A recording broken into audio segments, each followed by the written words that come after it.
Hello and welcome to Topical, where we will rationalize that monkey brain. If you haven't already, make sure to give us a review on iTunes. It really helps out the show. It's pretty much the only way we can move up those rankings. And yeah, let's get right into things.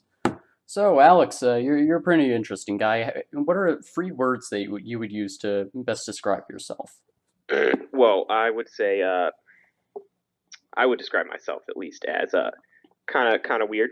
Uh, you would say interesting. I would also say interesting. I'll make that one of the words as well. Uh, and maybe three misunderstood because a lot of the things I do, people just don't really understand why the heck I do them, even though I might maybe. We'll see. Hmm. So, what three words do you think would describe any approach that you have in any social situation? Honestly, it depends on the situation. So if it's something I'm not most likely comfortable in, I would probably be quiet one. Or if I'm usually comfortable, you've seen me how I act in a school. I'm very boisterous in my yes. And third, I would probably say laughter because I enjoy to laugh. I'm pretty hilarious. Yeah. At least I think I am. Yeah, I think you're very fearless in your style. Like you're just completely unafraid of what people will think, and you know that people appreciate that. And I mean, that's what people get out of interactions. Is the confident person usually is the one perceived as the one in power, frankly. So, Yes. like, how would you describe your comedy style? Because I think you have a very interesting way of attacking situations. Let's say. So I honestly don't know how I got to where I am with my comedy style now, but uh, it's very resemblant of the current internet meme culture, as they say. I usually just shout what comes to my mind whenever I want to. A lot of the times, usually it's appropriate time, but a lot of the times it isn't. And that's the surprise of what I'm saying and of when I'm saying it usually brings that comedic effect, if you know what I'm saying. Oh yeah, just the spontaneity, and I mean that's what comedy Hmm. is. It's just surprising people and Yeah. them not knowing how to react. Hmm. Yeah. So what do you yeah, about this meme culture? I honestly I just don't understand it because I for some reason just never got into it. How would you describe it, and like why do you think it's been latched onto so much? So it's like a viral video, except it's not a video. It's a piece of, some would call it artwork, but it's a picture with some words on it. And a lot of the times, it just doesn't make any sense at all as to why it would be funny. But then people out there, it's just people, anyone. It could be anyone. They could start spinning it off, making a parody, you could say, of it, and that's when it really catches on. A current one that I find pretty hilarious right now is the NFL on Fox team. If you've heard it, there's been. I at first when I saw it, I was like, "That's not really that funny. What's going on here? I don't get it." And then many of the meme following started replicating it, doing it again, and uh, just in general spreading it virally, and that it just became like a worldwide hit. Like lots of people know about it now, and it's just so weird that the NFL on Fox theme would be so widely known and hilarious. It just doesn't make any sense, like when you see it from the outside, but like from inside, it's just like this amazing joke. It's an interesting thing. Yeah. Yeah, the just the theme that's like do. Nah, I can't even do it. It's just absurd sometimes. Yeah, what other big memes have really captured your attention lately? Well, so as you know, the Star Wars movie is coming out Oh yeah, on the 15th, is it? yeah, I think 15th. so. There's just a lot of Star Wars prequel memes if you've seen the Star Wars prequels, and those were interesting movies to say the least. And people have just been making many jokes about Anakin, the high ground. It yeah. A lot of the memes are Star Wars. Many other places where memes originate from are children's television that Oh great. people people have remixed to be not as you say appropriate as children's television, but yeah. Well, they certainly give you many options. I mean, Oscar Yes. the Grouch isn't exactly the most friendly fellow, let's say, No, and he's not. just some of those like 1950s Sesame Street, no, not 50s, that's a little too early. Yeah. Maybe like the 60s or 70s, some of those Sesame Street episodes. Yeah. So Kermit the Cornbit. Frog is downright malicious, Yeah. and Yes, he is. so what when you were a kid, what were the big TV shows that you were, I guess, indoctrinated with? Indoctrinated with, I would have to say. So, as a child, I was, of course, very much enjoyed Clifford the Big Red Dog, and from there, I naturally progressed onto some better shows. At first, my mom would not let me watch Cyber Chase. She thought the big green dude hacker was kind of I don't think she knew that the show was actually about math. It was She was on like, PBS. that's a bad show. You can't watch that. But it was actually about math, and I mean, I do enjoy math now. It's one of my favorite classes.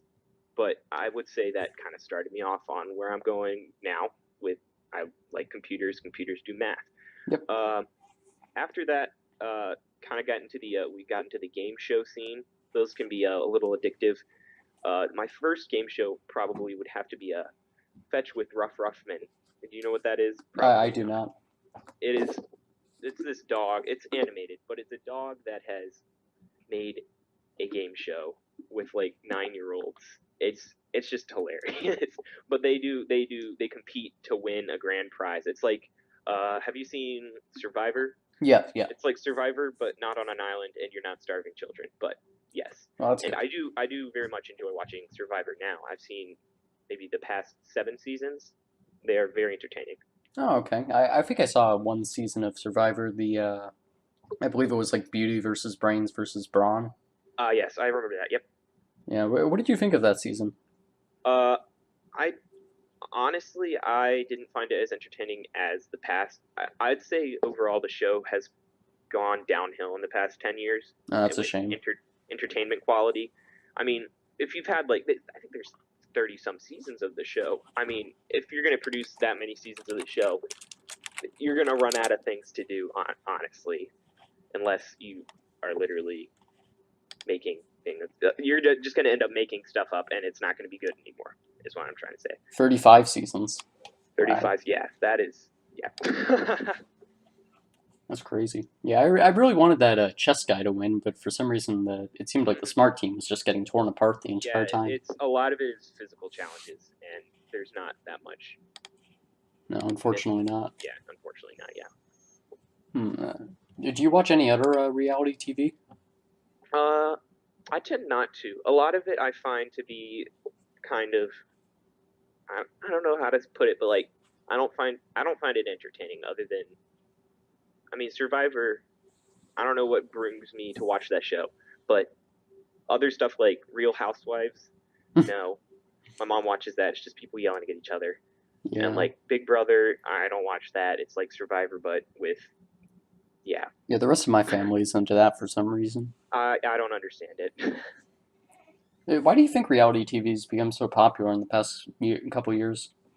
I mean, it has an element of you can put yourself in the situation. The situations are realistic, hence the name reality television. Like you say you're watching like a Star Wars cartoon or something like that. It's like you're not going to live in a galaxy far, far away, but like No, you could unfortunately definitely not. be the people playing a game that they're out there and they're doing the stuff. And you can even sign up to play the game too. Like you're that much closer and in tune with the show.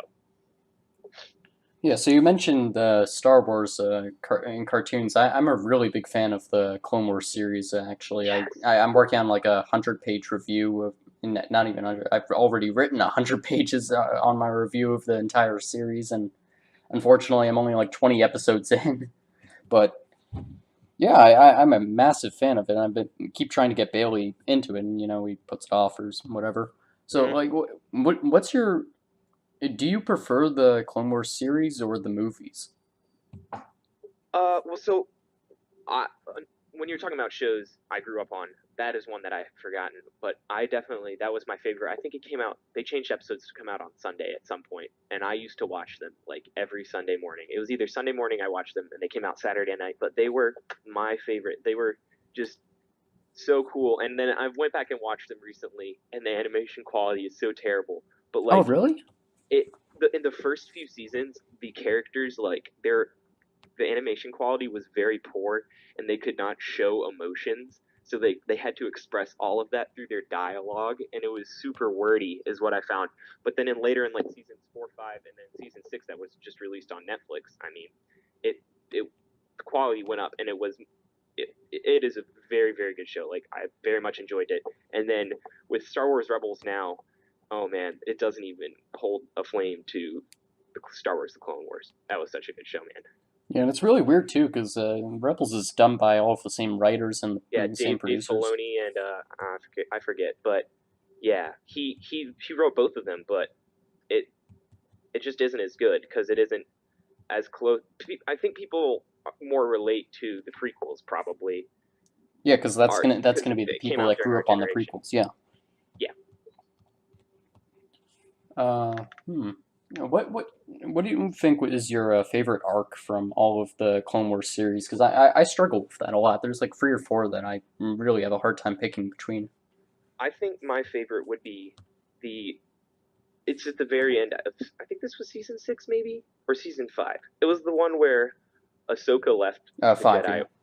Season 5, she at the end she left the Jedi Order, and the whole thing with the I forget how it went down, but there was some scandal, and how she just didn't trust the Jedi Order anymore, and I just found that like it allowed her to come back. She comes back in Rebels if you didn't Yeah. see that, but I just thought that element of that, her leaving the Jedi Order, how she didn't die in Order 66, I guess, is it's interesting to see how that played out, and also what went down, and how there wasn't a lot of there wasn't a lot of element of surprise. Oh no, what's going to happen? Like kind of court case style, like suspense previously in the season. I kind of like enjoyed that with that story arc that went on. Yeah, I think one of the most surprising things about the entire Clone Wars series was how well they were able to handle politics within the Star Wars universe. Because that was one of the biggest problems with the prequels was Oh yes, episode 2, yeah. just Oh everyone man, complaining about how mishandled politics were, and yeah. we got more Senate affairs and no negotiations. Mm-hmm. But stuff with like Rush Clovis or like all of the dealings that were going on with the Mandalore during like Oh what seems yes. like 10 different episodes, and Mm-hmm. one of my And then favorite episodes was actually one where Jar Jar Binks and who surprisingly actually was a pretty good character in the series, and Bail Organa are going to negotiate on not Ryloth, the planet with the Toydarians, whatever it is. But like uh, basically, they're trying to save all the people on Ryloth, and like there's an mm-hmm. awesome bunch of awesome action scenes that are happening in between. And I love how the series portrays Lock Dodd, because like you see so often in TV shows, especially those for young people, where they make the villains like completely dishumanized and like you Like can't even yeah. care about him. But like the entire time, I'm like, yes, I love Lock Dodd. He's awesome. Oh, he was So great. so you said about Jar Jar is the funny thing.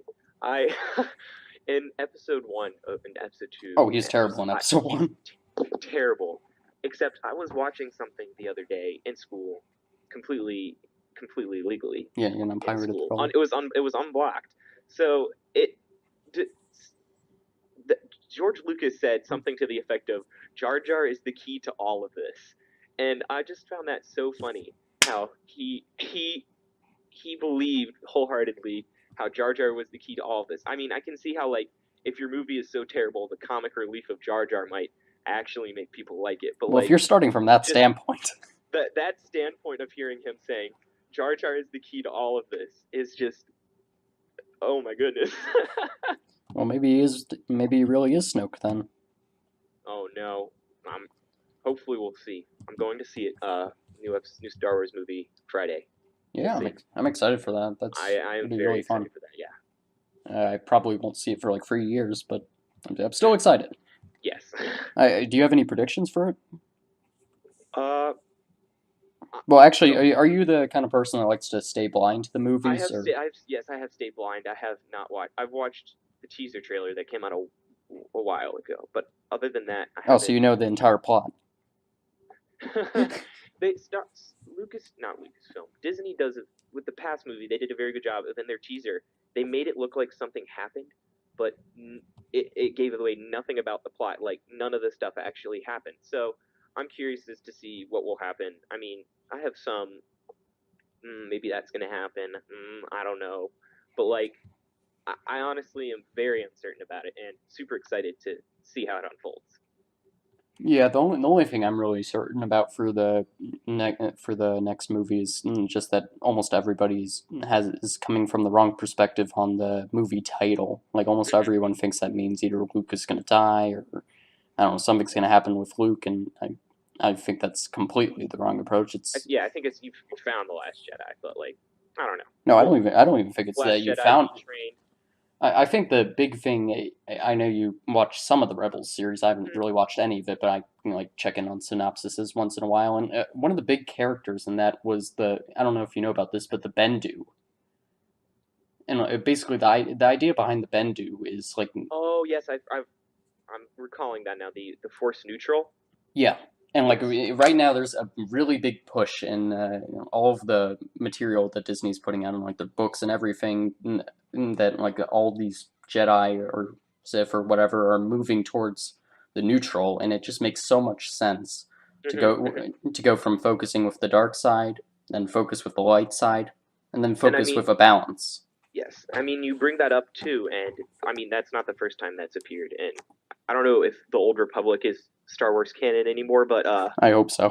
who knows what Disney did? But I'm pretty sure Revan was his name. He mastered both the light side and the dark side, and I think he was the first. He is by far my favorite Star Wars universe character because he mastered the light side, was reborn, mastered the dark side, and it's just it's so cool to like see how like he was one of the first true neutral Jedi, or not Jedi because that is light side, but like I don't know what you would call it.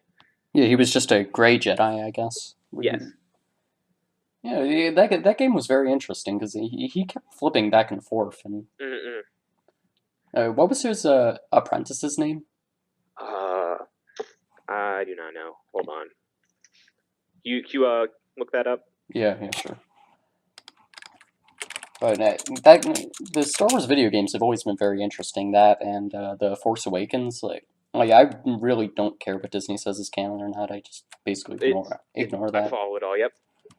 But yeah, I think the Force Awakens actually created a really interesting plot for the time in between the third movie and the fourth movie, and like the whole Mm-hmm. story with them, all of the rebel leaders getting captured and brought up to the Death Star. I Yes. thought that Yes. was really interesting. Are you saying Force Awakens Oh or yeah, I did say Force Force Awakens. I Force meant the Force Unleashed. Force Unleashed? Yeah, 1 and 2, the video games. Yeah, no. Those I remember. I don't think I had Force Unleashed 1. I had Force Unleashed 2 for sure with Star Killer, and yeah, Yeah, and all the that was a good clones. game. That was a good game. Hmm. Let's see. Okay, it looks like Darth Malik was his apprentice for some part of the time, and Mm-hmm, mm-hmm. which is kind of weird.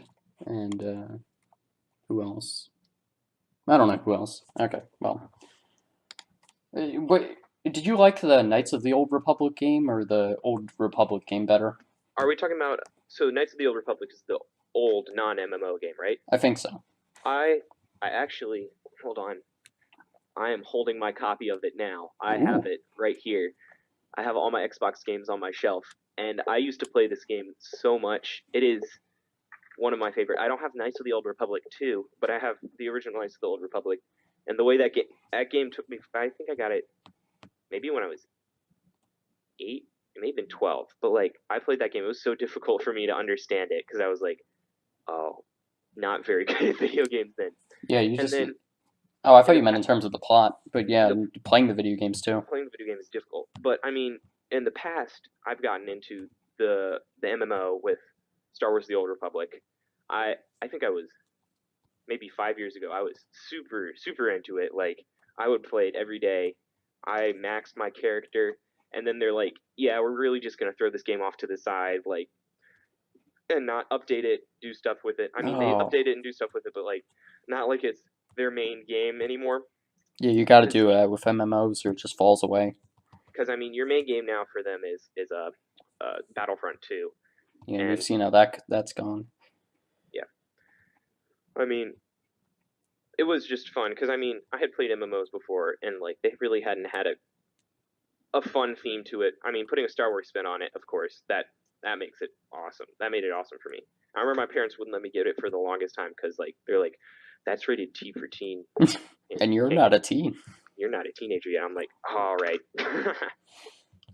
Yeah. Have you stayed into the MMO scene, or have you transitioned more to the other ones? Let's say. Honestly, now I don't get much time to play video games anymore. Oh yeah, I feel Except you. I I have an Xbox One. I play.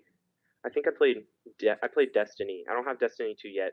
I haven't had time to do that, but I think freshman sophomore year I played Destiny a lot, and also I played Forza Motorsport. I enjoy racing car games. I'm not very good at them, but it's fun to I guess crash them and smash them.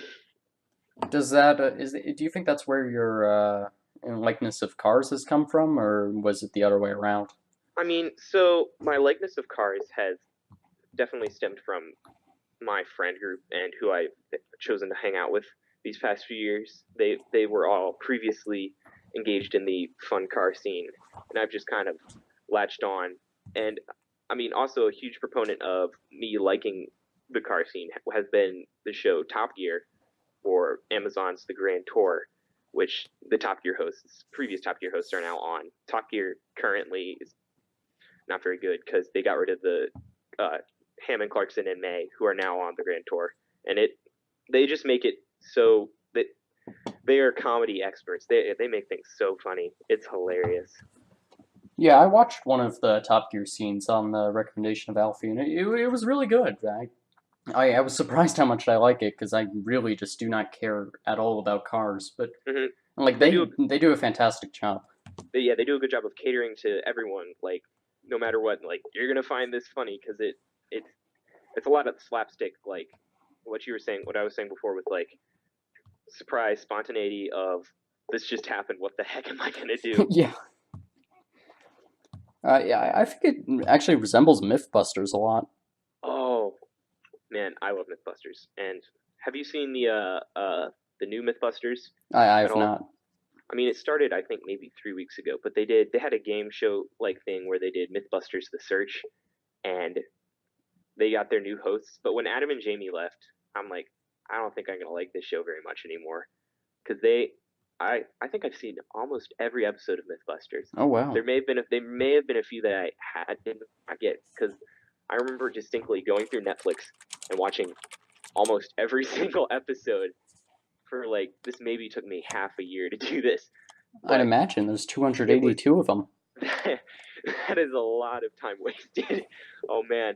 Well, they just do it. They make it science so accessible and like exciting as opposed to like I mean some people are like, "Man, I really hate science. There's so much math involved. It's not fun." But like when you look at it from their perspective, it's like, "Man, science is like really cool actually." Yeah, like they almost make it like a mystery party, and it's Yes, it's very very well done. yeah. Would you where would you rank that in terms of your TV shows of childhood? Mythbusters, I, I would rank it as number two. I still say Clone Wars. I I I grew up on that. That's my stuff. But Yeah. Mythbusters is like I learned. See, I come home and I turn on the Science Channel, which is the channel that Mythbusters is on now. And usually Mythbusters is on, and I just keep watching it. And my mom's like, "Stop watching science stuff." I'm like, she's just sitting there. He's like, "This is so boring." I'm like, "No, this is exciting, man. You don't understand." But like that's the stuff I like to watch now, as opposed to, I mean, I keep up with Star Wars Rebels, but like I'm just there to like see where it goes, not really like To enjoy it, yeah. super enjoying it. Like, is something gonna happen? Maybe we'll see. Let's keep watching. Yeah, so what if you thought of Fran's introduction into the series? General, Yeah, Admiral Fran. Admiral Thrawn. Yeah, the blue Oh, guy. he's the blue guy with the red eyes. Yeah, he's a very interesting. he kind of creeps me out, to be honest. But like the he kind of plays like a godlike role in all of it. It's very interesting how like they're all like very scared of him, and then once they get a little taste of victory with him, they start to like go out and like I can see how in the future they're going to be able to like take him down. But like the mystery and like the power behind his character is just very interesting to me. I do like his character and his sense of like I know what I'm doing and you're all gonna die. What do you think is going to be his downfall? He's going to probably honestly so be too confident in something he does. Rebels are going to outsmart him. That's usually how it works in these cartoon kid shows. I mean, it's not really a kid show, but it's still a kid show. Do you think that means that they would kill him off, or just that he would get banished back to the unknown regions?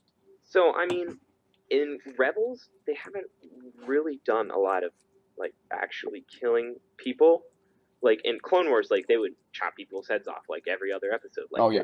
because it was on Cartoon Network, but this is on Disney XD, and they got to hold it to a higher standard. I mean, at the end of I think we're in the middle of the season maybe of Yeah, I Rebels, think so. but I watched those episodes. There was a slight amounts of more violence. Like you actually got to see like stormtroopers like getting hit with the lasers as opposed to being hit by like Ezra's stun gun. But like I would have to say like there was more violence. I think they're trying to push it towards that. Maybe kill Thrawn. We'll see. Well, that'd certainly be a shame. Thrawn is an amazing character in the EU, and He is. Do you know like do they have him surviving past that in oh yeah, other yeah, Star Wars they have canon? him surviving way past that. He's like part of the Imperial Remnant after the Oh, Emperor's killed. He's all like right. a really big character in the in the unknown regions, really. But Mhm. obviously, Disney does not give a crap about what the Yeah. EU says right now, or we would have seen the Emperor clone by now. Oh yeah. The Emperor coming. Emperor Snoke. No, it's not. No, Who knows? Who knows? man, I would kill if he was Darth Plagueis. That would be so cool. Yeah, I really want him to make a Darth Plagueis standalone movie. Just literally take a adaptation of the book, and Yes. it would be Yes. amazing. I mean, the next isn't the next standalone movie they're doing is an Obi-Wan movie, Oh, is it? and I think so. I I think was they hearing said it was that Han Solo. it's either Han Solo or Obi-Wan. They're gonna make an Obi-Wan movie. I'm 99% sure I saw that somewhere. But if they don't have Ewan McGregor playing Obi-Wan, I might be very disappointed because he did a very good job of capturing the role that Alec Guinness played in Episode 4, and then when he appeared as a ghost in 5 and 6. But like he furthered the character in how he was Han portrayed. Solo. Like it is. Yeah, All right. actually in May. That's interesting. So I heard they would start for the Obi-Wan movie. They would start filming it in January 2019. Is something I heard somewhere. So Yeah, it looks like it, and then maybe a Boba Fett movie too. oh man, so many things. Yeah, they're really ramping it up. Yeah, they're gonna make a lot of money. That's all I'm saying. I think it's fascinating how I'm looking at a picture of Leonardo DiCaprio and like the rest of the Star Wars cast in the Millennium Falcon. It looks very cramped in there, but Oh yeah. crap, what was I about to say?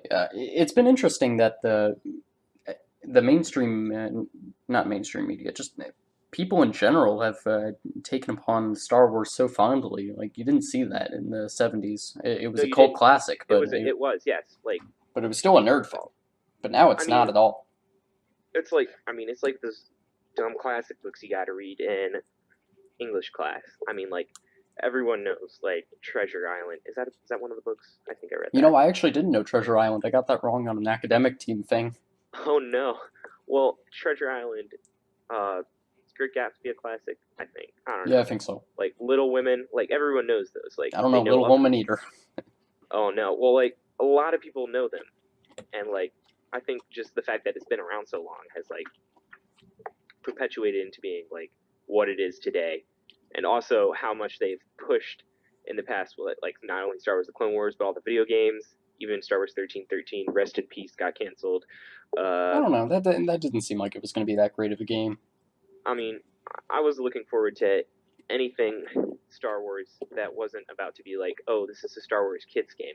I mean, that was going to be cool, like Bounty Hunter in underneath Coruscant, kind of cool stuff. I was looking forward to that, at least that part, having like a more darker kind of Star Wars feel to it.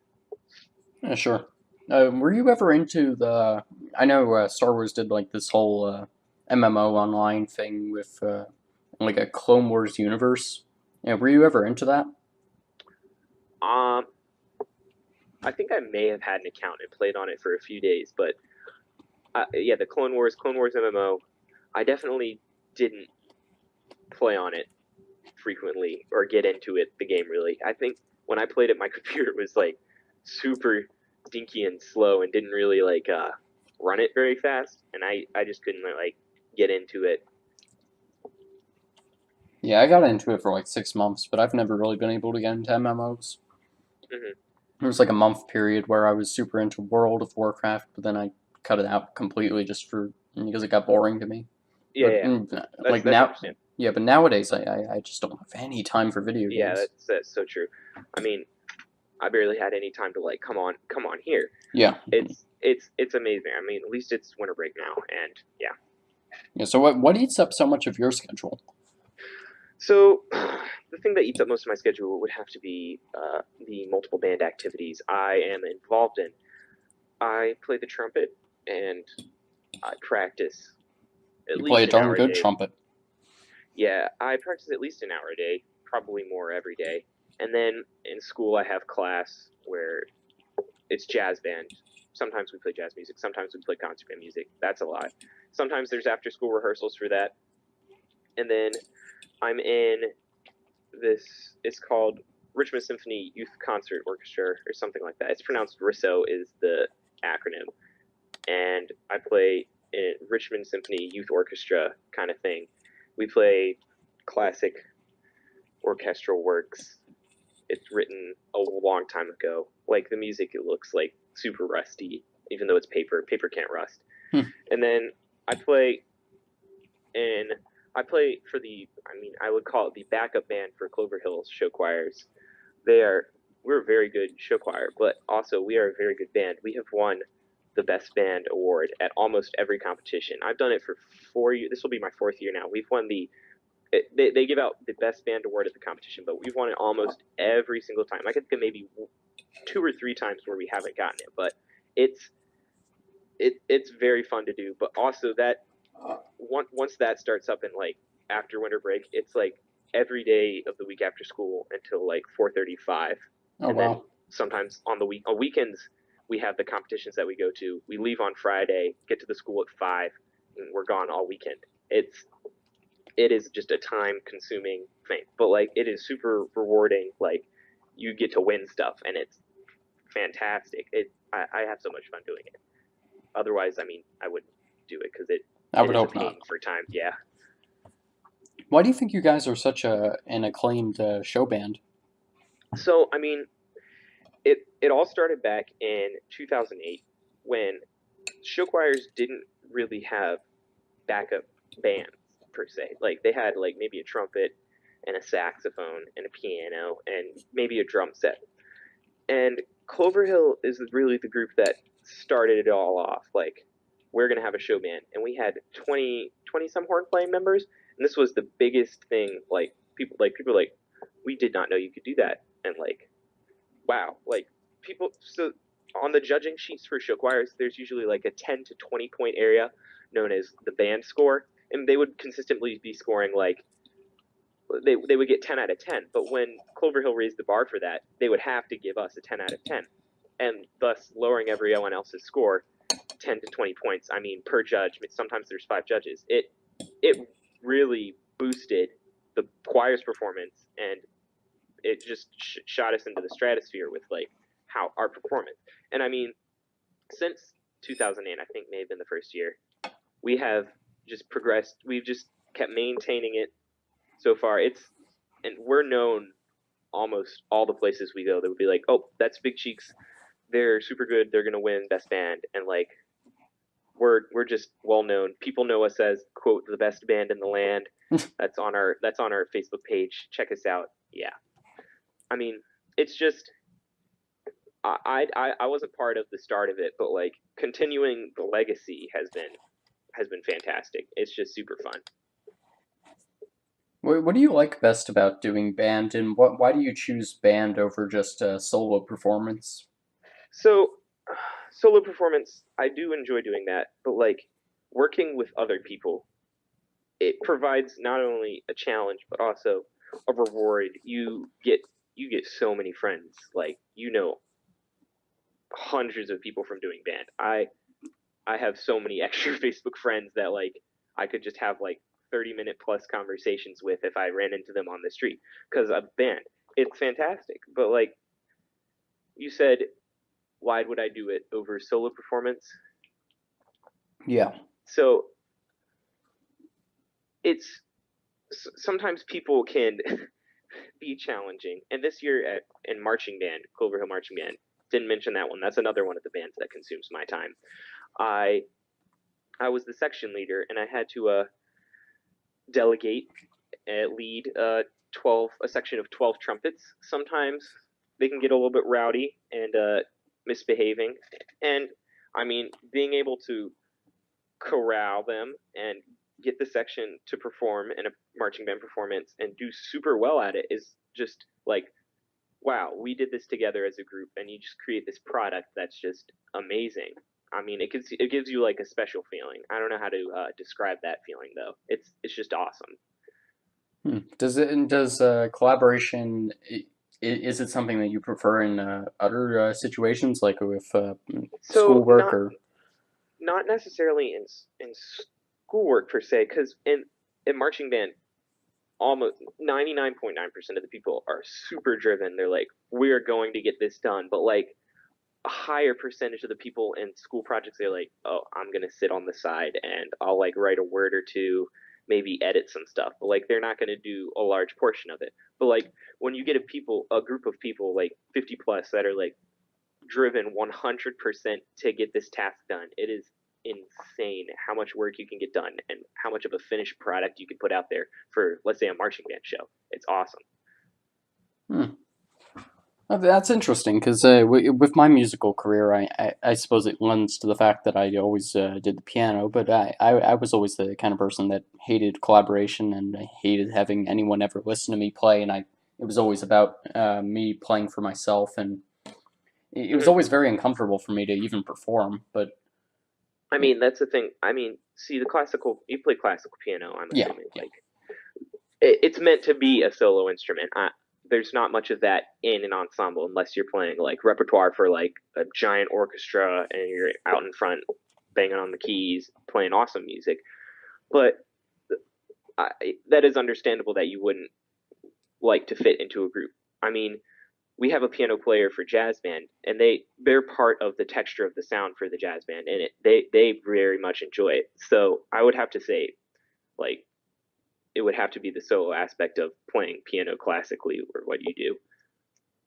yeah. Certainly, jazz pianists can have a much bigger role in a group performance, Yes, and for sure. I think it also lends to my personality. I'm just a very introverted person Hmm. overall. Hmm. Do you prefer performing people's pieces or creating your own? So honestly, uh, I haven't gotten very much into creating my own pieces. That it requires some level of music theory skill that I do not possess very well, and I'm just not very good at it. See, there's a few friends that I have that are awesome at arranging music, making original songs, and like I will go and play. In fact, tomorrow I think I'm going to play with a band. This dude has arranged like an original song, and we're going to play it as a band. I think it's for a school project, and I'm just super excited to go do it. So I would have to say like I do very much enjoy playing other people's works, especially if I know them as a personal friend. I mean, I enjoy playing like some Bach or something like that, but like I don't really know him personally. Yeah, you don't see that too much with younger kids that they do classical. works. It seems like more so the leader do like a patriotic song or Hmm. some lively tune. Yes, I mean a lot of my friends what they do is mostly jazz, big band music. Yes, uh, it provides. I like the feel of that music the most. I would have to say, for my if I'm just turning on, well, not the radio, my Spotify shuffle, I would have to put it on jazz, big band music. It's my favorite to listen to at the moment right now, probably. Hmm. What songs are you currently listening to within that genre? So currently it is the holiday season. Sorry, Yeah, it is. and I would have to. It's I'm taken very over much. our lives. Yes, it has. I'm very much in my car. I have. So if you don't know my car is 2004 Honda Accord with a V6 engine, except it does not have an aux cord. So I have to load all the songs I want to listen to in that car onto CDs, put them in, wait for the CDs to actually be in because it'll say like mechanical error or something like that, and then I listen to it. So recently I have loaded the Gordon Goodwin's Big Fat Band Christmas album, Wrap This into the car, and they have some very interesting renditions of Christmas classics. In, I mean, they've got uh, Deck the Halls, Oh Christmas Tree, Hark the Herald Angels Sing. It's just interesting to see their take on it, and the music is extremely entertaining. And not only that, they're fantastic performers out in like California, so they're like tip top, best of the best. Like this is like they would play for movie soundtracks too. Like it's got to be my favorite thing to listen to right now. But outside of Christmas, I would just be listening to probably normal Gordon Goodwin. They have a few, like 5 or 6 other albums that are not Christmas related that are I enjoy listening to, and sometimes playing in jazz band. Okay. Within band, what led you to picking up the trumpet? So picking up the trumpet, I would have to say it was honestly natural for me to play the trumpet. I'd never really thought about playing anything else. See, in sixth grade band, they're like, all right, come and test this instrument out, and if you can make a noise on it, you can have it. And my grandfather played the trumpet, and I heard him play it, and he had a bugle at his house, and I would blow on it, so like I could make a noise. So they were like, oh, you can make a noise on this thing. Go ahead, take it home. It's awesome. I'm like, awesome. I'm gonna be just like my grandfather. I'm gonna play the trumpet. It's gonna be awesome. And I never really took a second look at any of the other instruments like trombone. I'm not gonna mention woodwind instruments. I don't particularly think I would even try and switch to them or try and play them now. They're confusing to me. And yeah, but brass instruments, yes. Trumpet specifically. Would you ever want to pick up a different instrument just to supplant your musical knowledge, So I or have I have done that. I have a French horn and I have a flugelhorn. I mean, flugelhorn isn't that much different from trumpet. It's in the same key, same fingerings for the notes, same octave of the trumpet. It just provides a warmer, darker tone. And I have a French horn, which is in F or B flat, depending on what you have the trigger down. It's it is a much more difficult instrument than the trumpet, much more warmer. It is. I still don't play it very well. It is. I don't think I'm gonna ever get good at it. It's very very very difficult to play if you've started at the trumpet. The intervals of the notes are a lot more crunched together, closer. I'll end up like not hitting the right note all the time. It's a chore. yeah, it's really difficult to pick up new instruments, especially when you're so good at the original I mean, ones. it's you're like this is my instrument, and they're like, nope, this is a French horn, and it it messes with you, man. I don't know. Yeah, would you say that the keys that you play in for trumpets are your favorite keys to play in, or are there some that you wish you could play in more often? So with the show band that I do, we play as backup for the choirs. And honestly, I think in all the years, I have played in every single key because the key that we play in caters to what key the choirs sing in and what key the singers' voices, how what they can actually sing. And I mean, I'm pretty sure I've played in nearly every a song in nearly every key because there's 5 or 6 songs for each choir. We have 2 choirs, so it'd be like 5 or 6 songs times 2, so 12 times 4 is how many. I can't do that in my head. So 12 times 4, that's how many songs probably I've had to play for show band, probably even more. And each song is in so many different keys. Personally, my favorite key would have to be the key of A, not Hmm. A, E flat is what I meant. Okay. Wrong side of the circle, it fits. The key is E flat, which has 3 flats, and I just like 3 flats the most. I don't know. It's easiest for me to read. Yeah, Okay. I'd That's have to say that. interesting. Whenever I've been on the piano, I've always preferred C minor or another one I'm actually really into is F flat, not F flat, F sharp.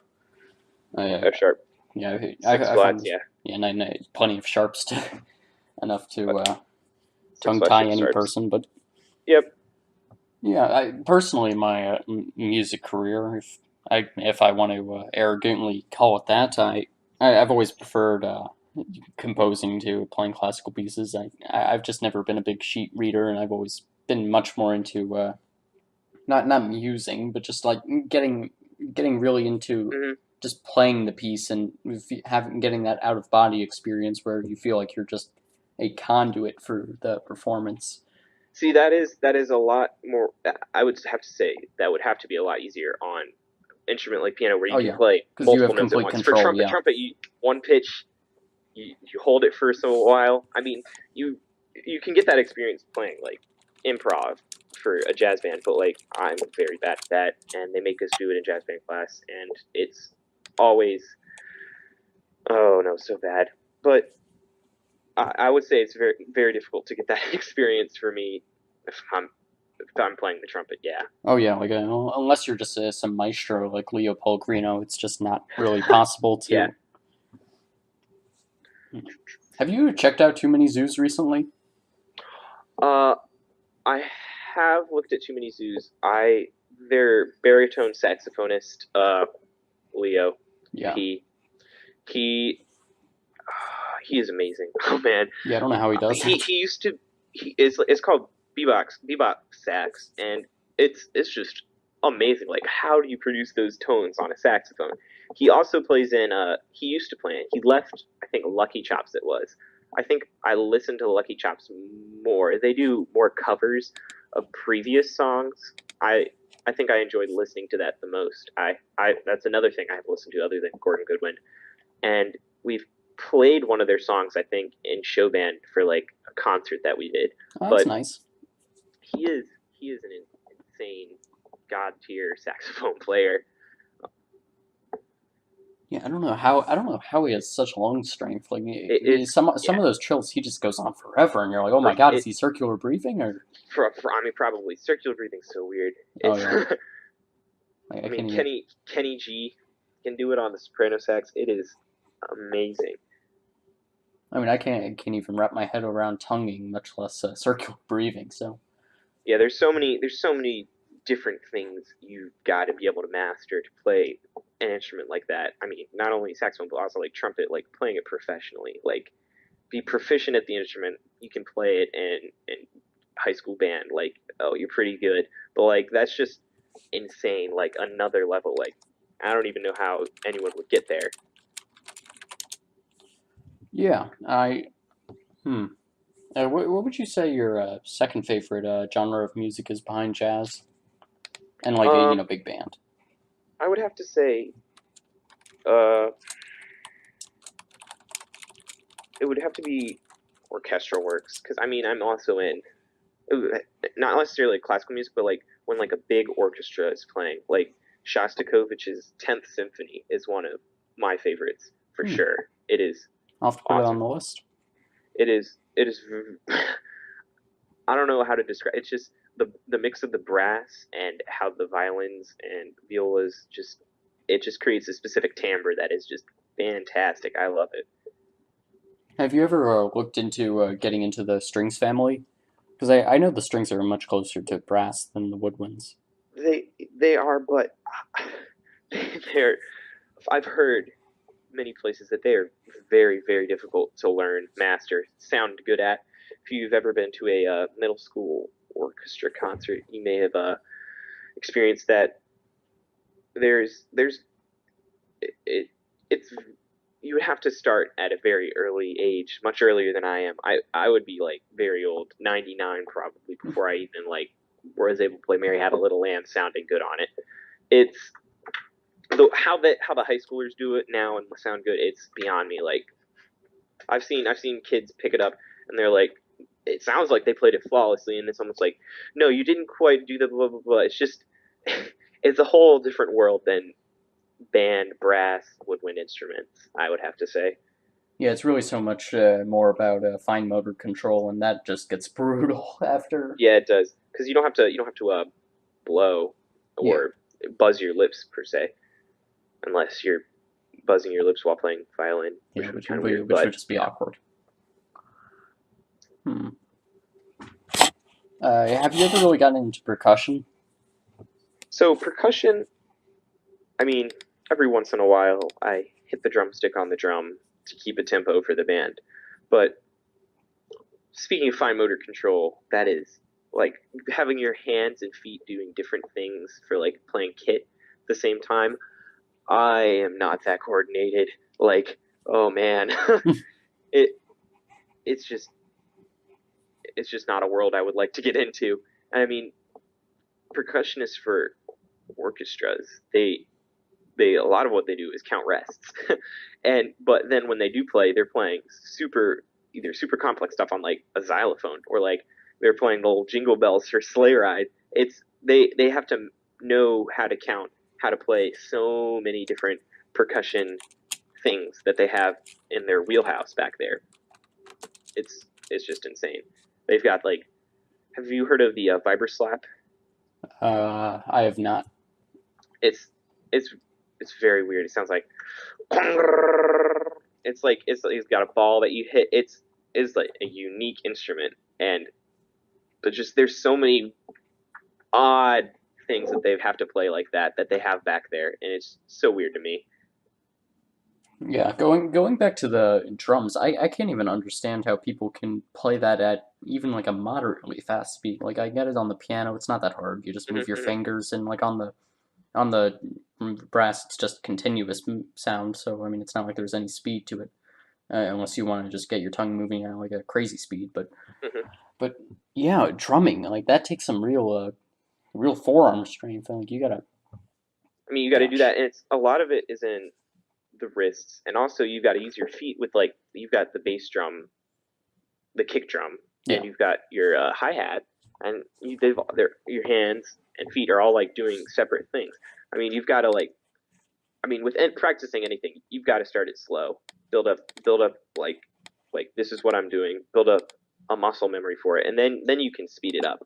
I mean, it's just even doing that slowly, I would be like, and it just would not sound good. I would have to practice for such a long time. yeah. I'm just watching right now the video of Frank Beard. He's with ZZ Top. I'm sure you've seen the video of him like going octopus on the drums and just Yeah, there's lots of stuff out there. I get not requested, recommended videos on Facebook all the time. This dude, there's like 30 drums around him. He goes, it's just I can't even fathom. yeah. Sometimes I wonder if they're just showing off. I mean, probably. Yeah. Let's see. Yeah, I think that about exhausts music in terms of what we can really talk about. Hmm. Uh, hmm. Oh, here's a good one actually. What's your favorite song ever? Oh, oh man. I guess you You, can give me one for each genre because that's pretty much impossible to choose between them. I mean, so for I can give one that mixes them up. I got Rhapsody in Blue would have to be because it's an orchestral piece and it's a jazz piece. It's just encompasses all of the genres that I like. It is one of my favorites. It's in what's that? What's the word of that? What's that called? The Disney movie with it's a Disney production. I don't think it's a movie. Fantasia 2000. It's in Okay. that. The that Oh, one. that's isn't that Saber That Dance? hmm? Isn't that Saber Dance? You It's a know. Rhapsody of. I think we're singing different Oh, songs, okay. but They sound pretty I cool. don't know. It's a jazz orchestral piece by George Gershwin, and it's one of my favorites. That would have to be my favorite song right now. Okay. Yeah, that's pretty reasonable. Right now, I've been super into the Musical Basics channel on YouTube, which is completely a misnomer. It's like the most advanced piano playing I've ever seen. And like Oh man, he does a bunch of covers and stuff, and yeah, a bunch of original songs, and he has one segment that's just the most incredible improvisation that I've literally ever seen on the hmm piano, and like he just ties it all together incredibly, and like even though he has crappy audio quality, you can just hear the genius and how it's composed, and just that's insane. how like it flows, and it's incredible. But outside of that, I just prefer a lot of Beethoven. I think he's the greatest composer ever, and really Mozart doesn't hold a candle to him. hmm Yeah, do you like rap at all? Because I honestly I don't understand why rap has I become don't such a understand it. big thing. I mean, like I know so many people at school that just listen to it. I mean, I if it's on like popular on the radio, like I'll I'll have the general gist, like maybe the chorus of the rap song, but like I do not listen to it at all. Like it's not pleasant to my ears. Like it just isn't. I don't enjoy it. Yeah, I wonder why it's become so popular in recent years. Because it didn't always used to be like that, and now like all of a sudden in the past 5 years, it's just completely overtaken the music market. And now instead of people talking about this pop star or this I don't know other pop star, they're all just talking about rappers or Little peep and little pump and yeah, whatever the crazy they have names all got are. names.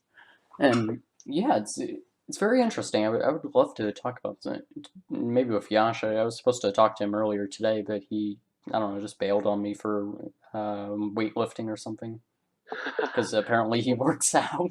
Oh no! Oh man, yeah. I don't understand rap. I mean, some of it, some of it is like they're trying to get a message out there, but a lot of it is just in insulting people or a roast session as they call it. Hmm. I don't know. Yeah, I think it has a lot to do with what you were raised on listening to. Like for me, I was very much raised on listening to classical music for some reason. My parents were a big fan of it, and it's just why I heard around the house. So I Yep. never really got into jazz music. I presume your parents played a lot of jazz music or classical music for you, and that's what really got you into what you've enjoyed today. Yep. I mean, I listen to see going back to my grandfather.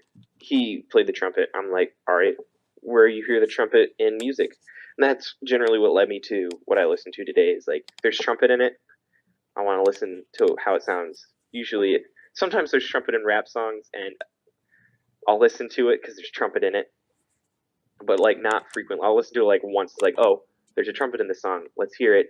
Oh, that's some good trumpet playing. Not listen to the rest of the song.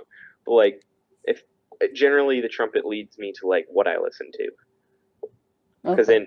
in a lot of most jazz pieces, it's one of the main leading voices of what you hear holds the melody most of the time, does all the high squeaky squeak stuff, and also can provide like a warm, dark, low tone. It's just has such a range of its musical tonal ability. It's just insane.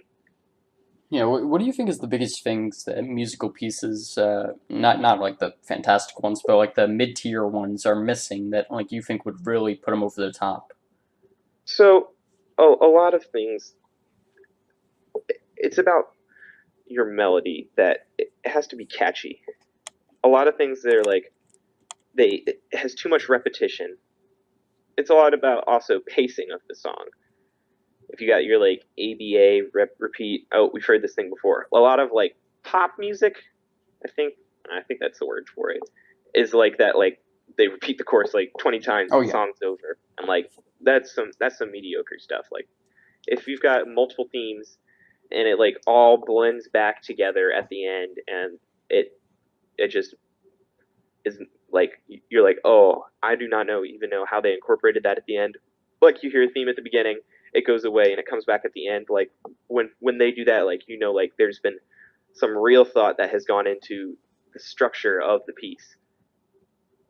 yeah, yeah. I think really pop music. It's nothing that can be looked at as musical genius by any means. It's really just the commercialization of music and saying, okay, how can we make this into a science and and make the most people like it yeah, just make possible. copies of it over and over again. And Yeah. maybe that's why a lot of people have gone into rap just because they feel like it's more original and they feel a real connection with artists.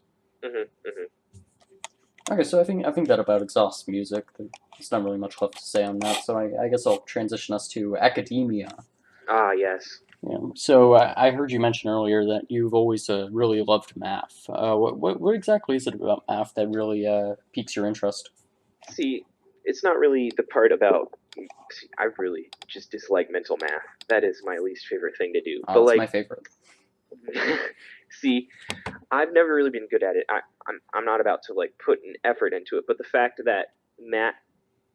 See, I'm in BC Calc this year, and the fact that you can use math as a tool to do like some amazing. It builds on itself, and like I remember like seventh grade algebra one. I'm like, why am I doing this? I literally do not care about these lines. But like when they gave like a real world application to it, I'm like, oh, this makes so much more sense. This is actually kind of cool. This like applies to something I'm doing, as opposed to like math in like third grade. And they're like, this is how you add double digit numbers. I'm like, I honestly could care less about this. But like when you're getting related rates going in calculus, and you're like, what the rate of the water leaving the cone and the rate of the water coming in, and you can like find the rate of change of the height of the water in the cone chain. It's just amazing how much stuff you can like figure out just by using math as a tool. Yeah, I think math's biggest strength is how beautiful it can make abstraction and just everything in the world is going to boil down to these Numbers. concepts. Yeah, and if you can understand that, you can use that tool in anything that you want, and Hmm. more so than programming actually, which has huge ties to math. Yeah, of course. I mean, it's like a language that you need to learn how to speak. Oh yeah. Oh yeah, I find it absolutely ridiculous that we can't get language credits for taking computer science. It's it's so yeah, we'll see where the county system schools take us in the future. But yeah. Well, computer science principles, it certainly isn't going to convince them of anything. Oh no, no, it is not. Oh man, I haven't. I mean, for an unexperienced brand new coder, I mean, I'm sure they're having tons of fun in the class, learning so many new things. But as a person who has taken computer science A last year and then honors Java the previous year, it is kind of mind numbing the activities we must do in code.org app lab. Those are not fun. Oh man. Yeah, I suppose we did it to ourselves. I mean, I do wonder why actually. Why didn't you choose to take linear algebra this year? I think you really would have enjoyed it. so I, as a senior this year, I was not about to academically challenge myself as much as I did the previous year, because the previous year I had all AP classes except for band, Yeah. and that was so much of an overload. So this year I was not about to, I took two math classes last year.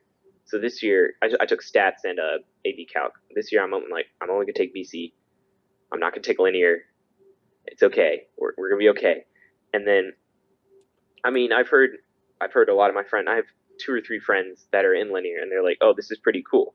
I mean, I'm definitely interested in taking it for its coding applications in the future, Oh like yeah. in college, of course. But I mean, I did not want to overfill my plate this year. I understand. I kind of had the same thing with physics C, but really I just didn't have room in my schedule. Mm-hmm. The coding classes have taken up too much, and Yep. frankly, wasting 3 years on Spanish was a nightmare. Oh man. Like the fact that I can't take that as an online course, it's not like I'm learning any less by doing it online. I mean, yeah. Do you think there's any value in learning foreign languages in classes, and do you think it should be a required class? So I think it should be a required class, but also coding should be a language. You should be able to take coding as a language, because it it gives you perspective to not only like roots of where English came from, what English is, and it also gives you like, oh, this is how sentence structure, I guess, is formed. I mean, I didn't really learn much of that in Spanish 3, 4, 5, but or I don't even remember what Spanishes I took. But yeah, I mean, it definitely should be a requirement. They're totally right that it should be a requirement. But also, what you were saying, you should be able to take it online. And there's, I mean, you've got Rosetta Stone gives proof to like you can learn a language on your own. You don't need a classroom teacher. Yeah, I think products like Rosetta Stone, yeah, and also Duolingo's been a really big one. They've just completely eliminated the need for taking it in school if you want to learn the language. I mean, there's so many opportunities outside of school, and it really plays upon the big movement you're seeing right now in academics where the schooling that we're getting right now is not conditioned to the world that we're living in and the world that we're going to be moving into whenever we get done with the 5 or 6 years of college that we're going to be Mm-hmm. embarking upon. I And mean, hopefully I'm somewhat prepared, but I mean, you can see how they are trying to move us towards being oh yeah, further prepared. it's so But like painfully slow. the process of it right now is in its infancy, I would say. Hmm.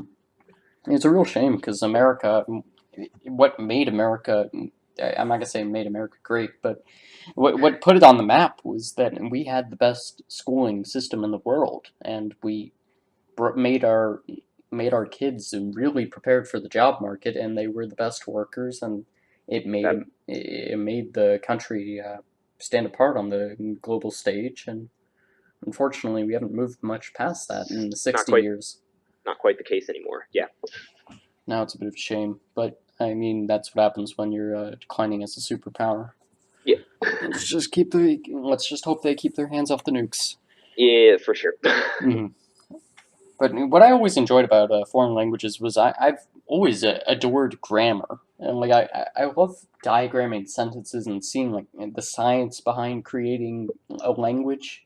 See, whenever I find a process behind something that you could possibly like find an automation to like of it, and like there's rules that you apply to, like it's nomenclature of elements is a good example of that. Like that is like super fun to me. Like if you've got a process and you follow the rules and you do da da da da, and you're done with the steps, like English grammar. I mean, that might be the only reason I find some slight amounts of joy in my English classes. Yeah, and they don't even do that often. No, they don't. I haven't. I mean, I don't think I've done that since maybe fifth grade. Yeah, I haven't said safe. Oh man, hey, English class. What would you prefer to do? Take a foreign language class or take an English class? I would. I would prefer to take an English class because, I mean, in my times in high school so far, I've had more fun in my English classes, I would say, and I read the language of English much better than those foreign languages. Like when you get into foreign language classes and they're making you read foreign literature, like I can't really like get behind that, have fun reading it. But like some of the English books we read, you can find slight amounts of entertainment in them. Sometimes there's a movie of it that you can watch instead, and I mean, it's a lot more enjoyable, I would say, for uh, English as a class as opposed to a foreign language. Yeah. No, that's actually a really good strategy for getting some books. The books I've always never enjoyed classical literature. Some of the books have good thoughtful meaning, but you don't need to read the book to get that. You don't. I mean, I've almost always had some form of supplemental reading when I read, like for instance, reading like Shakespeare or like any play. Like I would have to have like it is nearly impossible for me to like sit down and read the lines of the play and understand them, get the meaning behind it all.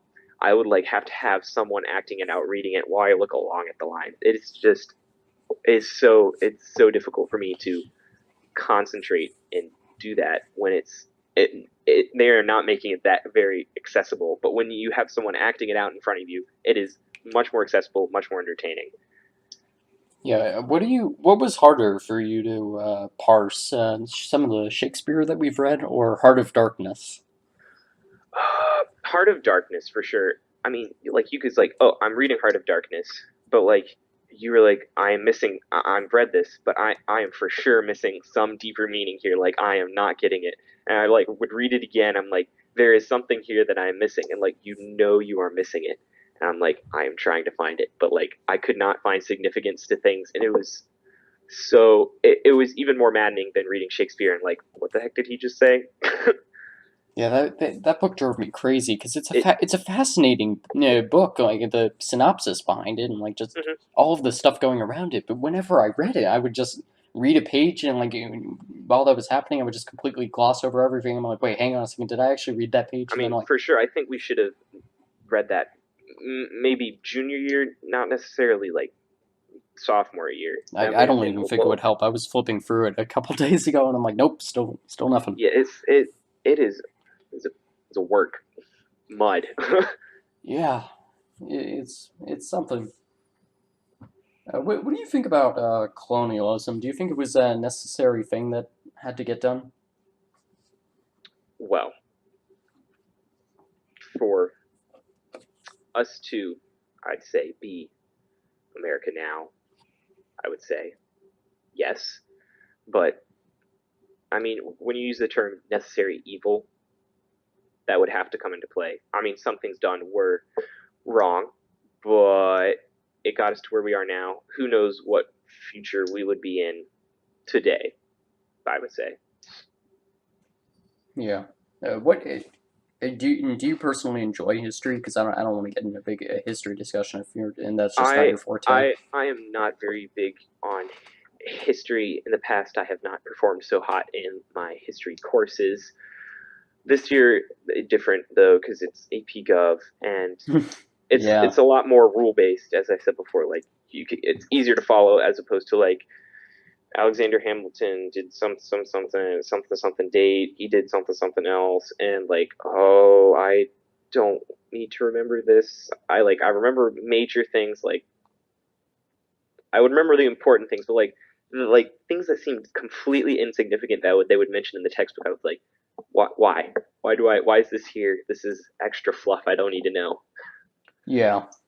Personally, I've always loved history and just understanding all of the themes and backgrounds, and I've never really enjoyed how like you'll have to learn all the facts because the facts don't matter. It's about understanding the themes and like Like how they relate to today. But why it happened and why we are where we are now. yeah, and it's just so important because Mhm. history if you understand it, it comes up all the time. Like I can use an example like the North Korea situation that we're in the middle of right now.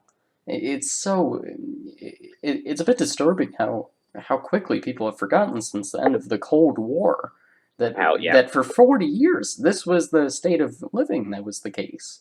And now all of a sudden everyone's forgotten that and like frankly what's happening? I'm surprised that like the baby boomer generation hasn't come out yet and been like, "Oh, these darn millennials," and they're being soft. We dealt with this for 40 years, and my father lived through the Cuban Missile Crisis, and Oh man, he had a machete under his pillow, and he was worried that he would have to fend off the zombies from the nuclear apocalypse. And all day in school, we would do our nuclear apocalypse drills and try and prevent us from dying from all the radiation by hiding under our desks. Like that would oh even work. yeah. The, what is it? The tunneling turtle. I forget what it's called. You hide and shelter in place drills. Oh yeah. That's never helpful to put all those people in one place. I mean, as soon as the thing hits, it's just gonna be panic no matter what. Yeah, no matter what. Yeah. Hmm. So you mentioned science also. What do you like about science? Uh, Again, the processes. This year I'm taking organic chemistry, honors organic chemistry. Not it's not. I signed up for EP Chem, but it was a schedule conflict with jazz band, so I'm in a honors chemistry, honors organic chemistry this year, and it's very interesting. We did a basic coverage. Basically, we did everything that we learned in a Dr. Lloyd's chem class and like the first few weeks. I was like, oh, that was in review of that.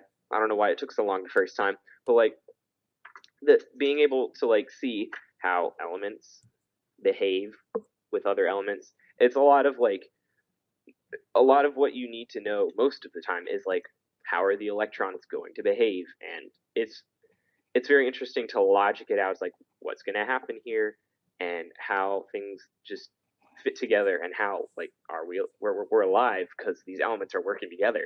But like it's so strange, but like it's so fun for me to do as well. Yeah, I personally I really enjoyed it taking AP Chem last year. It was a very challenging class. It actually had a lot of calculus in it, surprisingly. Not Hmm. that it was a required thing, but there was a lot of stuff with related rates, as you were Hmm. talking about, and just how much rate of reaction actually has to do with calculus, Yes, surprisingly. yes. Yeah. Is Anything that you got with rates gotta is got something to do with calculus. Yeah. yeah, and I suppose we didn't go all into all the enzymes and the benzenes and Hmm. all of the organic compounds that you've been looking at in organic chem, but I suppose I was happy about that. I've never really liked organic chemistry. I've always been a really big fan of inorganic, just because the carbon kind of bores me. I just I find it so amazing how many things carbon like can do, and then carbon is like the biggest element why we are alive because it has valence of four, can four bonds, but also I forgot who said it. Someone said in our class like maybe on a different planet the base might be silicon or something like that because it Yeah, can I also was make just four about to bonds. mention that actually. It was so interesting to see that and how it functions. It's I don't know. It's just a cool subject for me. Yeah, we're still looking for that quadruple bond. Oh no. Yeah. Uh, what else? And what's your favorite science? Is it chemistry, or were you a fan of physics or biology, or So I would have to rate biology as the lowest tier of what I enjoyed so far, and I'd say it's a tie between physics and chemistry. See, with the teaching situation that we had last year with physics, I ended up having to teach myself many things and yeah, find that was a blessing in disguise. the exploratory part of that was yes, it was a blessing in disguise of the understanding. I mean, I have it now. I mean, like when he came back, he's like, "Oh, you actually." And then the people that hadn't, it was just they were just oh, they were so lost. It was so bad, and it was. I would say not only having to teach myself that, but then the reward of being able to do it in class when the teacher came back was fantastic. Yeah, I mean the teachers that we had in school certainly weren't going to be much of a help. Definitely not Mr. McNear or he who shall not be named, Oh, of course. especially because I can't remember his name. But Oh, Ram something. Yeah. Ramsdell. Yep. That was it. Oh God, I hated him. He he just didn't understand that we weren't kindergartners. Yeah, uh, had he taught before? I think he was his wife was a teacher in the school. Is a teacher in the Yeah. school. And I am fairly sure he had been a teacher before. I mean, he had told us about his previous stories of how he had never gotten a question wrong, but Oh, and then he proceeds 5 minutes later to get a question get a wrong. question wrong. That was an endurance challenge. That class. Yeah. He certainly wasn't any better of a father, apparently. Like his story about yelling at Kid his son who was driving 100 driving miles. on the highway. Yeah. Oh my God. Oh no. Ooh. Let's see. So, what was your problem with biology? Were you just not a fan of Miss Johnson, There or? was. Oh no, I love Miss Josh. She is amazing. There was just a lot of memorization with Krebs cycle, ETP. I heart photosynth all the photosynthesis stuff that we had to memorize. I was like, that's interesting how that works, but like if I have it on a paper, I can see how that works. That's really cool. Uh, I don't need to memorize it. Plants do plants do this without memorizing it. They just kind of do it. I mean, Hmm. I didn't passing the class. You got to memorize it. I memorized it. I did it. It was fun. And by the end of the year, I understood a lot of stuff that would have been on the AP Bio exam. But Oh yeah, like I it took the AP Bio exam without and having taken the class, and I mean it I got a 4 on it, so like it wasn't. it was very. I enjoyed it, but I would have to say not as much as physics or chem. Yeah. Uh, there is a lot of memorization in biology. It's a bit of a shame. That was what kept me out of taking field bio. I thought that just was memorization on steroids, and Oh, yeah, I, I'm all those I'm glad that animals. that class is not going to exist for the horror of every other student. But Yeah, I mean, some people find it fun, yeah, but some people, but some those personal purgatory probably yeah, for me. those people are a bit strange. Um, yeah, but actually, yeah, I'll go into this. So, what did you think about the whole catastrophe? Not the catastrophe, the fiasco around general bio this year, and just how much of a problem it's created for the school? What I honestly have been very out of the loop on that. I do not know what has happened. Did Okay, so this? this is going back to last year, really, but Mhm. basically the whole problem was there was way too many people that applied to the class, and the school obviously couldn't compensate that, and they were going to only have one section of the class as they usually do, and have like 30 people in it, as you would expect. Mhm. But then a couple people, really only one person, but I don't want to throw that person under the bus, went in and complained about it, and Mr. Burns decided to have, instead of 30 people take the class, he decided to have 130 people take the class. Oh my. Yeah, Well, so so I would have to say I know the case with computer science principles this year. That was the same case. Just just a bunch, a a lot of people smaller of signed a up to case. take it, and only a small people could have taken it. I would say no one complained about it, Thank but God. when people start complaining about things, stuff gets messed up, Yeah. and And then freshmen don't get to have Miss Johnson as a biology teacher. And that is the worst. I couldn't even imagine going through freshman year without having Mrs. Johnson. yeah, I know. Some who I don't even know who the new bio teacher is. It's like, it's only half. That's the worst part, Only half, though. yeah. Yeah, Half like, people get to that experience doesn't her. even make sense. Is she, has she been your favorite teacher that you've had in math sci? Mm, I would have to say no. I would have to say Miss Rose has been my favorite teacher in math sci that I've had Oh, so okay. far. She has had most of the impact on me and understanding calculus and having fun in the class whilst actually learning. And then as an auxiliary, I'd have to say Mr. D, of course, because Yeah, Mr. he D. has, of course, provided me with large amounts of my uh, technology entertainment Yeah. for the. I mean, that's where I get informed about technology and the news is Mr. D in class. He always provides me the CNETs that I need. Yeah. I just wish we had you in that C++ class freshman year. That was a really interesting group. Oh my, I keep hearing about that. I mean, I do always regret not taking C++ and just starting in Java.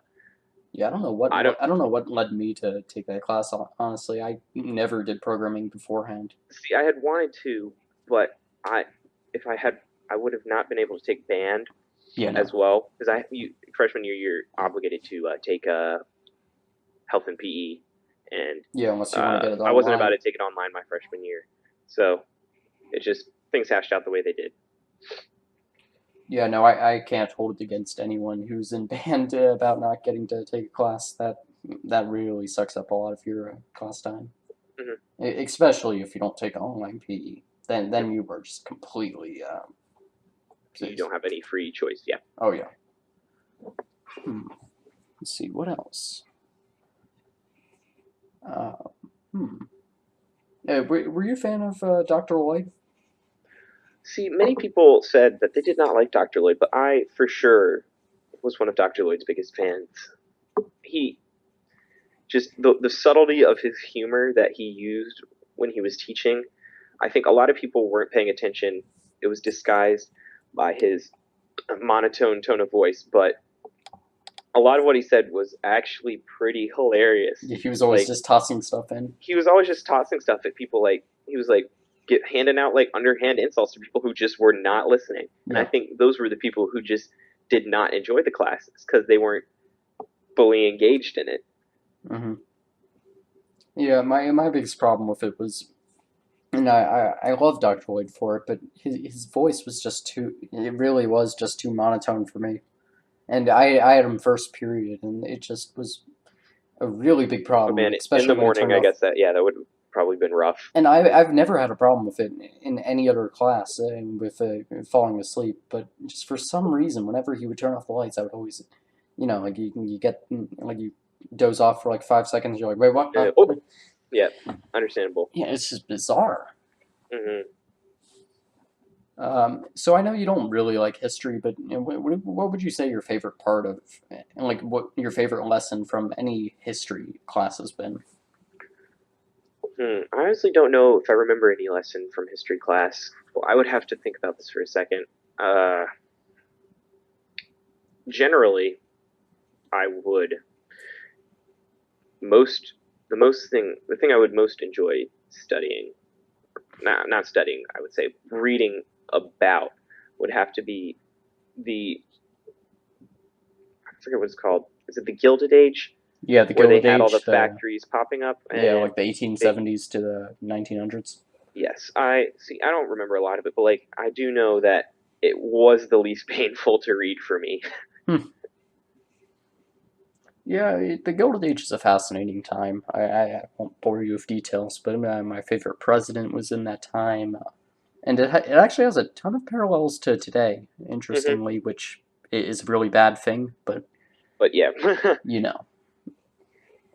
And so, who would you say was your favorite of the history teachers we've had? Because I would have to it was say, probably that subject that we've had the best teachers. yeah, I would agree with most of that. So I would have to say the teacher that has had the largest impact on my agreement with slightly liking history would have to be Mr. Henry. He, I mean, I had him first block every day last year. He would always throw some insult my way or something like that, but it would keep me engaged in the class. And I still catch up with him in the hallway sometimes this year. He was just a very good teacher. I really like him. Yeah, it's a really big shame that some of the kids had to have Ikley. Because I work with Mr. Ikley for chess club, and he's an interesting guy, but it's pretty clear that his biggest focus isn't making the his classes interesting, which is really unfortunate. There's certainly nothing in the It is, academic yeah. sphere that'll incentivize teachers to do that nowadays, but perhaps there never was. Mm. Okay, so I think that about covers academia. So let's see. Do you want to get into philosophy or free time? Mm. Let's do free time. I'm not a very philosophical person, as we know from my previously, where I randomly blurt things out as to be as funny as possible. But let's do some free time. Yeah. Okay, cool. So you've been mentioning your parents a lot throughout this. Just Hmm. it seems like you have a pretty close relationship with them. What do you think of your parents? I think they are pretty amazing people. Not only that they are going to pay for my college education, but they are always there for me and willing to help me with any problem that I might have. Hmm. What do you think it is that your parents do differently than most parents that you really appreciate? I mean, a lot of parents are like, "Oh, you can go ahead and do whatever you want. I don't care what you do." Blah blah blah.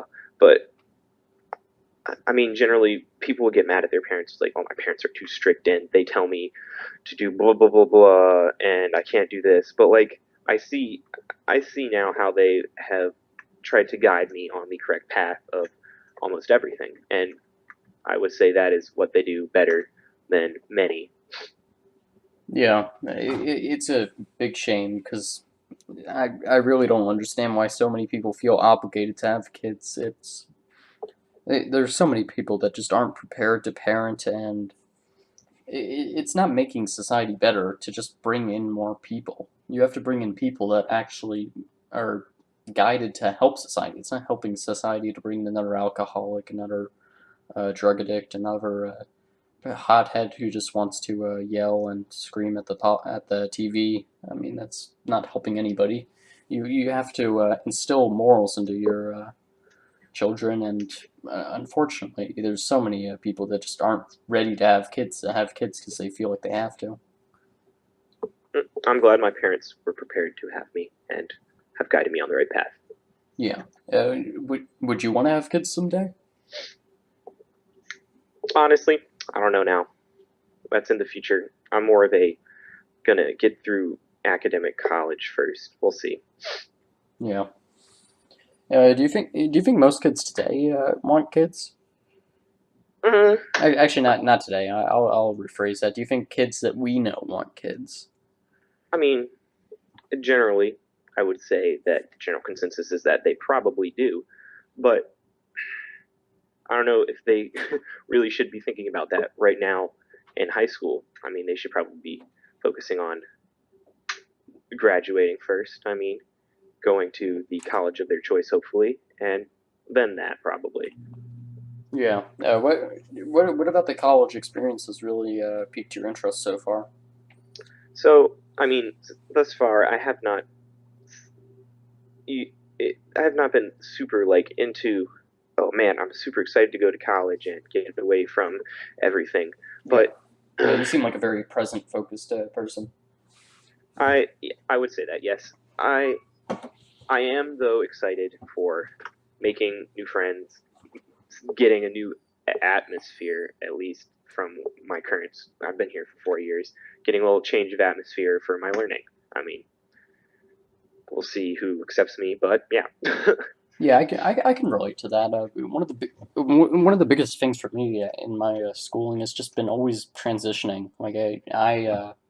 I went to an elementary school for like 6 years, okay, and then I went to a new middle school, completely new kids. Never had seen any of them. None of them knew me. I was able to completely control what everyone thought of me, which is great Mhm. for like a control freak. I mean, you can when you change places like that, you can craft how you can if you want to change per se society's perception of you. Like people like actually just hate you in other place and you move. Like you have the ability to change for the better. I mean, Oh yeah, it can be a blessing.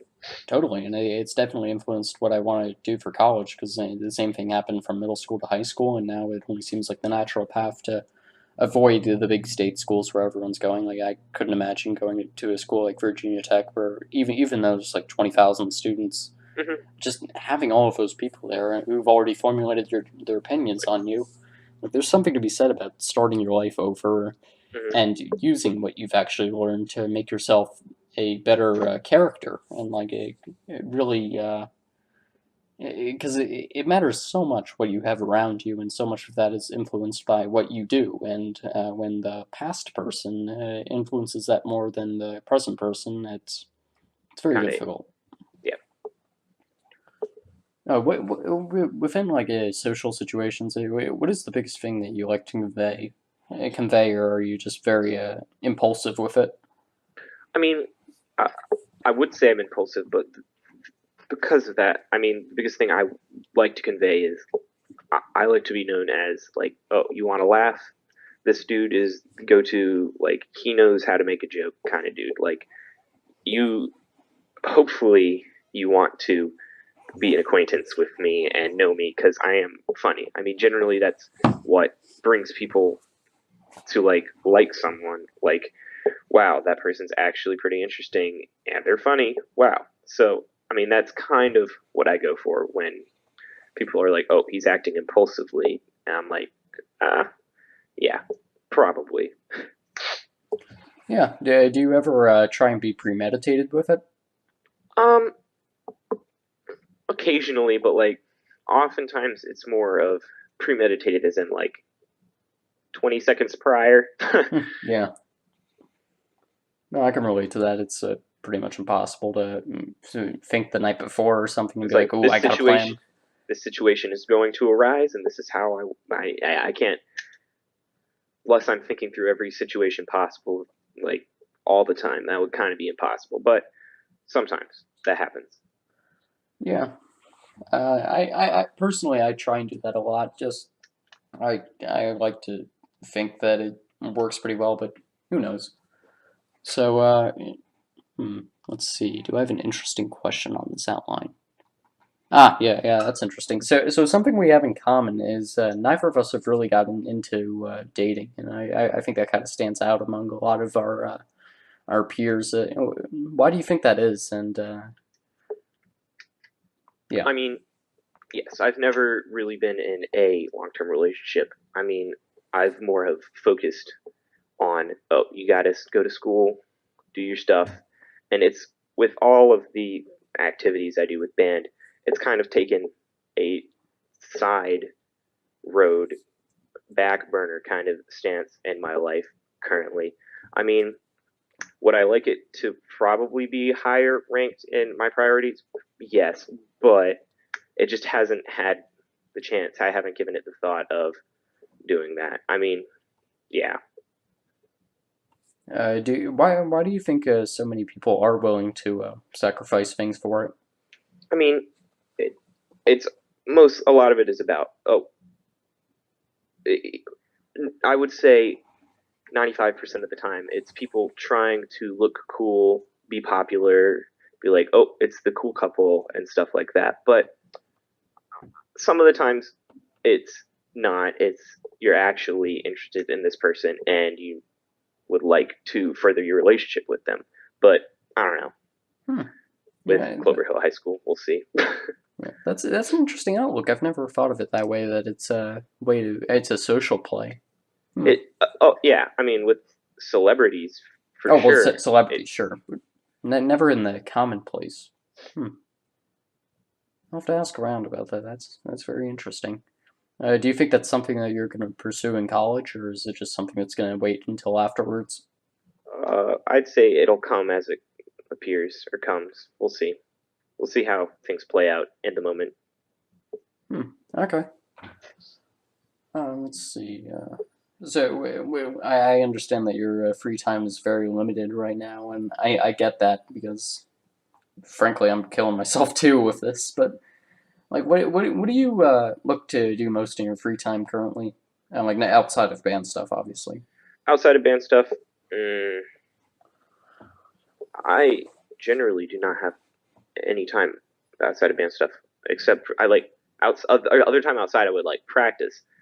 Uh, One thing that I do is I said do haha, Hmm. but I do hang out with my friends a lot, and we do go to car meets, and we produce the web show Top Keck on YouTube, and that is just it's an outlet for me hanging out with my friends, but also like it's a place for us to put our jokes, and we just generally enjoy the ensuing hilarity of producing one of these episodes. It's just it combines my interest of cars and just being funny in general. It's that's mainly what I do with my free time around now. Yeah.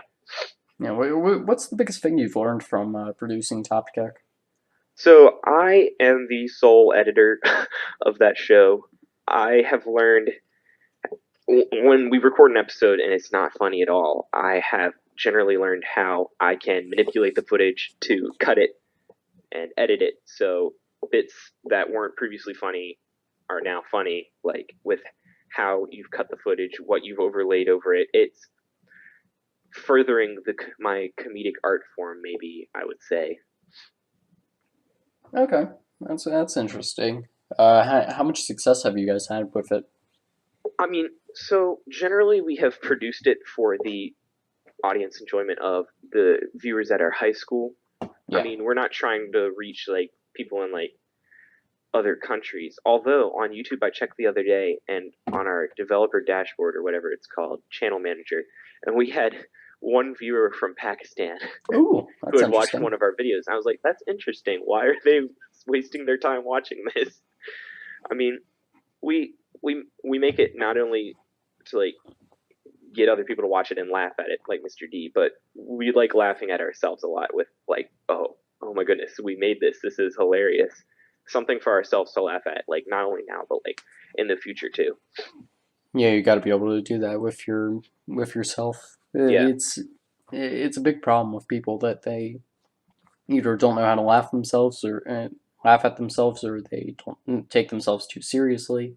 And they just don't know how to relax, and unfortunately, that leads to a lot of added stress. How are you with stress? Uh, I would say that mm, when I get a bunch of schoolwork piled on top of me, stress is natural. I'm like, all right, I don't really feel it mentally, emotionally. I'm like, I'm aware that it's there. I'm like, all right, let's just get this done. I would say I manage it pretty well. Just there's occasional times like when you've got all this college stuff on top of doing your job and then going to school. It's just it can sometimes it's like, oh, this is kind of irritating now. What am I going to cut to make my job easier, reduce the stress? So, yeah, I would say I manage it pretty proficiently with regards to how much I have. Yeah, but you've definitely experienced stress, and like it's something that you feel. Yes, yes, of course. Okay, that's interesting. Yeah, because I know for me, and this is something that most other people just don't relate to, but I don't really experience stress, and I'm not entirely sure why that is, because I have a lot of OCD symptoms, except for the anxiety response, and I take the compulsiveness part of it to a new level, but I don't know. It's a very interesting experience because this might not come across, but I think I'm a very fearless person, and I just don't know why. Honestly, it's a bit odd. Like, I don't know if my brain just completely forgets how to do the stress hormones or whatever. But yeah, like it's just not something that I experience at all, and I think it plays a lot into my character. That is interesting. Hmm. I Yeah, would for sure love to not feel stressed, but I don't know. There's a lot of drawbacks to being fearless, I but mean, yes, I can see that.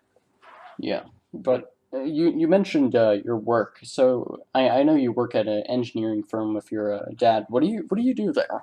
So this past, in general, I scan and there are many like hundreds of bins filled with old engineering drawings from the 1920s and beyond, beyond as in up to now with the future, and I scan them, catalog them, find out what the job number was, archive them, and I put them on a CD so we have a physical archive of them, and then we throw them away.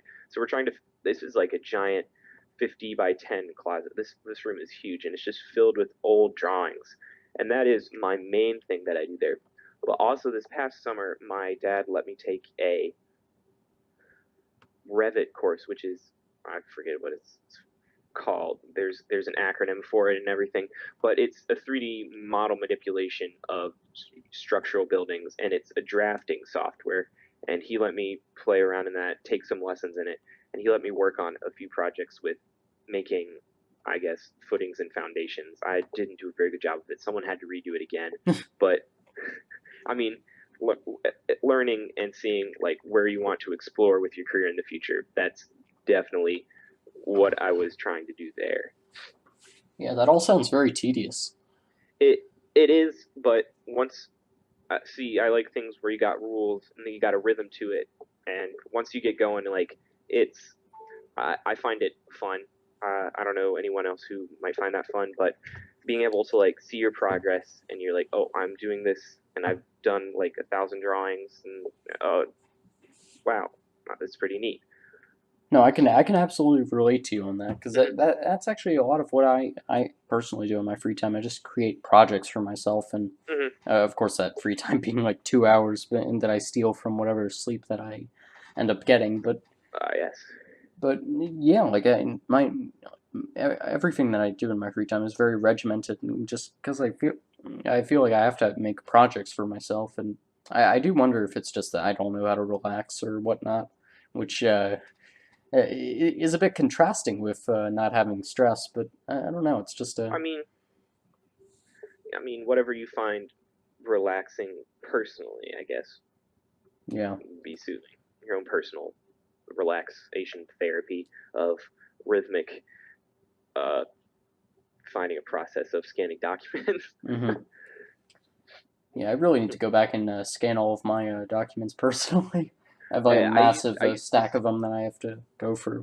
I used to scan all my homework documents because my teachers would actually just like lose them. and I'd be like, they're like, Oh you didn't no, turn it on. I'm like, I bet I scanned this. It's right here, and here's the date, and yep, so here it is. that's And they would terrible. be like, who is this kid? Was that in middle school? That was in middle school in sixth grade. I think I had a science teacher who would just lose my stuff and give me zeros. I'm like, that is that no. Yeah, that's really unprofessional. No, I mean it happens sometimes. I mean, yeah, but to have it happen consistently is a bit of a, it's a bit unexpected. Yeah, it's a little upsetting. Yeah. So how have you been enjoying white collar work? Because I know with dairy it was not exactly what I expected. Mm, well, I enjoy dressing up and going to work, but the work atmosphere at where I work though is very, I would say, more relaxed than it would be in a cubicle workstation of like you got to get your work done, and if you like take a bathroom, you get paid docked or something like that. I don't know, but like it, it is enjoyable. I enjoy the atmosphere that is there.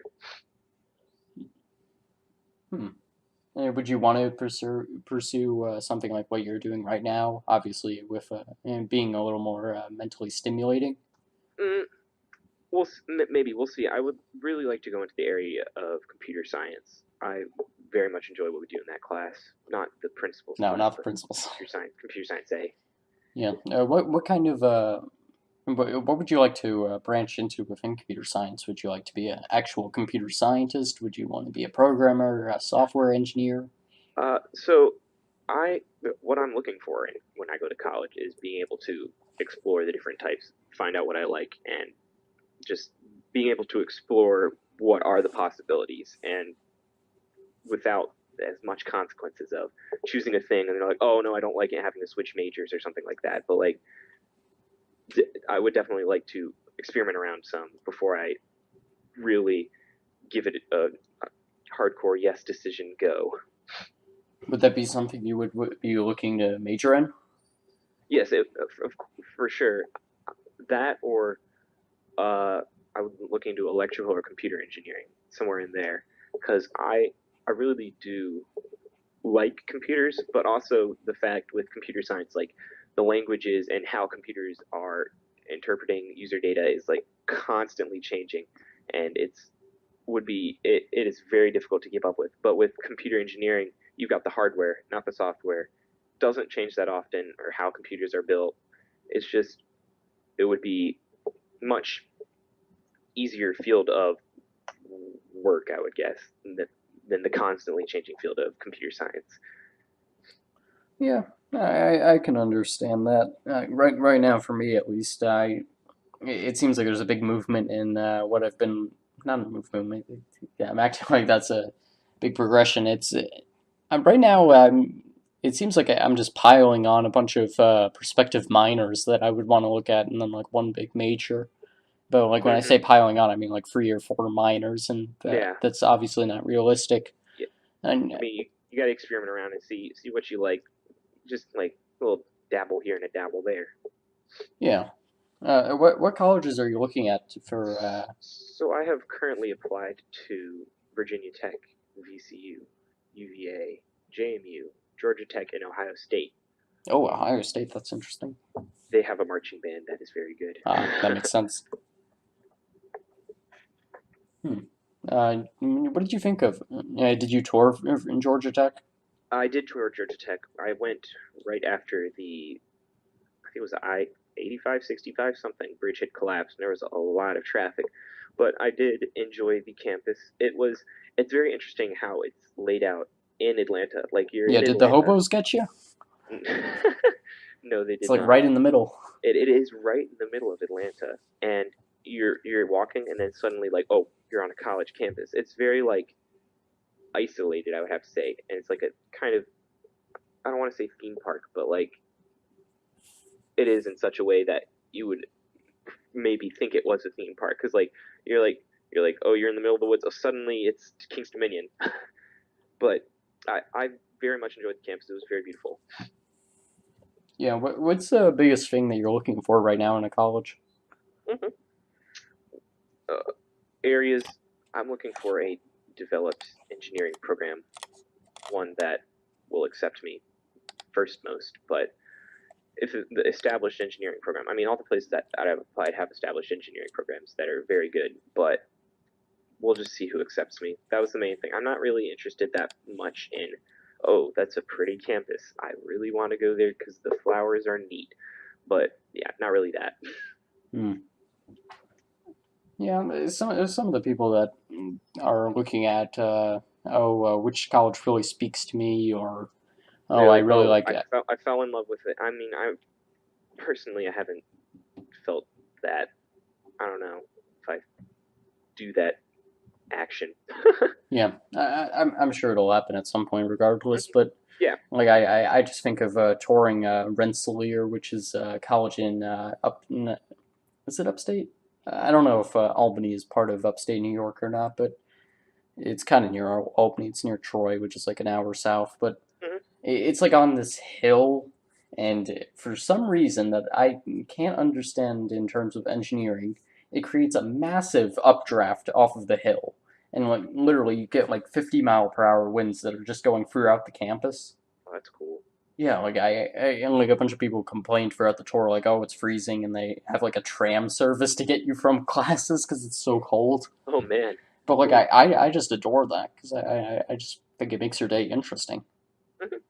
And like I'm sure that is shown by the fact that like I just wear the same thing every day and do not care like how cold it is. I will come to school in a short sleeve shirt and I mean, yeah, I've done that multiple times in this past week. I've just came into the store and he's like, "Aren't you cold?" I'm like, "I just have to walk like 10 feet from my for car into the school." for 2 minutes, I yeah. mean, I mean, it's worth the suffering.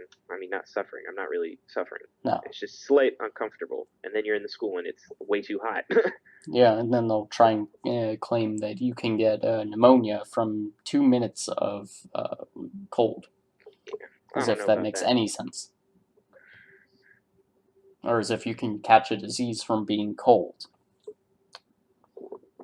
That doesn't make much sense at all to me. So, yeah, what role has religion played in your life, if any? Hold on 1 second. Flashlight. I do attend. Flashlight.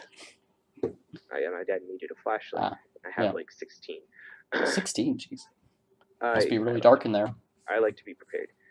Um, I do attend church every Sunday, and I would have to say that God has played a large role in my life and my development as a belief system, somewhere to play, place my trust, place my issues, my woes, I guess. And it is very, I mean, reassuring, I guess, as a place to somebody to lean on, I guess. Yeah, that makes sense. How do you try to rationalize it at all, or do you just keep it as a separate thing? I would keep it as a separate thing, as in, like, I believe in it, therefore it is. Yeah. All right, that seems like the approach for a lot of people. Mm-hmm. Hmm. What else do we have? Did you ever watch SpongeBob as a kid? I was not allowed to watch SpongeBob as a Oh, that's a kid. shame. Yeah, it was. My mom was like, "This is like Cyber Chase." I'm like, "Okay, Back to the cyber chase. And possibly less educational. yeah, just slightly less educational than SpongeBob." Oh man, Yeah. You should get into it now. Even today, it holds up. I might. I'll have to check it out for sure. Certainly not the later seasons, but if you want to look at like seasons 1 through 3, it's probably the pinnacle of television from the early 2000s. I will for sure have to look at it. Yeah. What do you have any? No, I'm not gonna ask you about logical approaches. That's kind of boring. Let's see. I'll get into some of the personal questions. Those could be interesting. So, how would you rank the 7 perceptions of taste? In those being sweet, salty, spicy. With actually, I noticed when I was researching for this episode that the scientific name for spicy is actually pungent. So I thought that was really interesting. That is interesting. And then the other four being sour, bitter, umami, and fat. So I would have to pull up a list of these 7 perceptions of taste because I had no clue this was a thing until you just asked it. I mean, I had new sweet, sour, and whatever the fat one was. So I would have to say I enjoy sour more than sweet. I eat Sour Patch Kids all the time. Like it's one of my favorite candies. Then I would have to say sweet, and then the rest of them unrankable. I don't know. I would have to think more than 20 seconds about this question before I answered it. Probably. Yeah, no, it's a difficult question. Mhm. Yeah, but personally, mine would, let's see, where would I put mine? I'd probably put it as salty, spicy, then fat, then probably umami, then sweet, sour, and no, I'd probably go sweet, then bitter, then sour. I Mm-hmm. just couldn't care less about sour. Mm. What do you like about sour? I like being. I mean, not to say. I like how it tastes afterwards. I mean, it gives you a bite, like the Sour Patch Kids or whatever those. What are they called? Warheads. They're like, oh wow, this is just slightly uncomfortable, slightly painful, and then you're like, oh, this is actually kind of sweet tasting afterwards. But like, it gives you a basis to like claim that something is sweet. I would guess.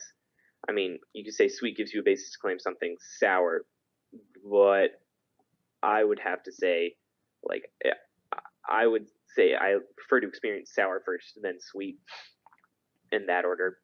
I don't know. It's just more enjoyable to me.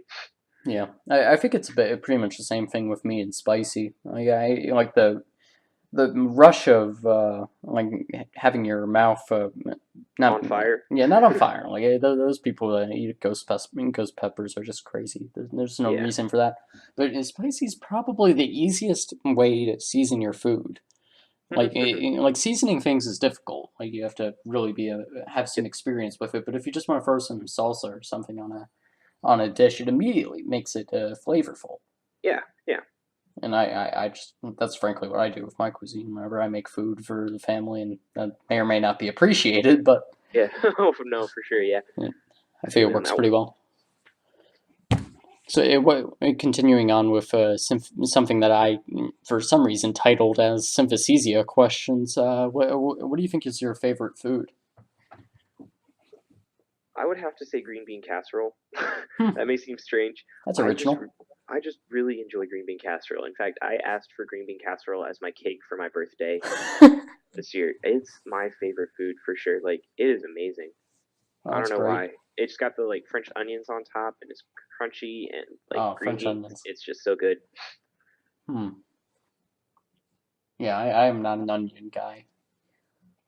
I Hmm. mean, I don't really enjoy onions raw, plain, completely. If they are mixed in with something, just supplying a little bit of that oniony, make you want to cry flavor Yeah, you know in the the background. devilish Yeah, in the onions. background, it adds a little punch to it. It's pretty good. Yeah, I'd probably say my favorite food is one actually has an interesting story to go along with it. Is probably pizza. Hmm. And so the interesting story is this summer I, for some reason, decided to put that to a test. There actually was a very good reason for that. Basically, over the summer I did a pre-college program at Stevens University, which is up Mhm. in Hoboken, New York. Not Hoboken, New Jersey. Sorry, New Jersey. Yeah. I want to make sure to give them credit for that. They're the whole half a mile away from New York. But yeah, so like I've always had really bad food allergies. So doing something where I'm just away from my family for 3 weeks and I have to deal with trying to find food on my own, I've always resorted to pizza because I've just that's always been something I can trust. If I'm Yeah. not going to go and ask the person about the chicken teriyaki and Just see if that's that's got it. something in it. Just because also I'm not the kind of person to ask questions. I don't particularly like socializing, and if I do, I want to do it on my own terms. I don't want to be dictated by the fact that I'm trying to save my life. Yeah. But yeah, it's probably pizza, and so over the summer, for literally 2 weeks straight, I ate nothing but pizza for meals. Hmm. That sounds pretty tasty. I Yeah, mean, I don't know. Personally, I don't like pizza enough. I would probably gotten bored of eating pizza for 2 weeks. But yeah, I mean, if you're saving your life, it's probably pretty good food. yeah. What do you think your least favorite food is? Mm,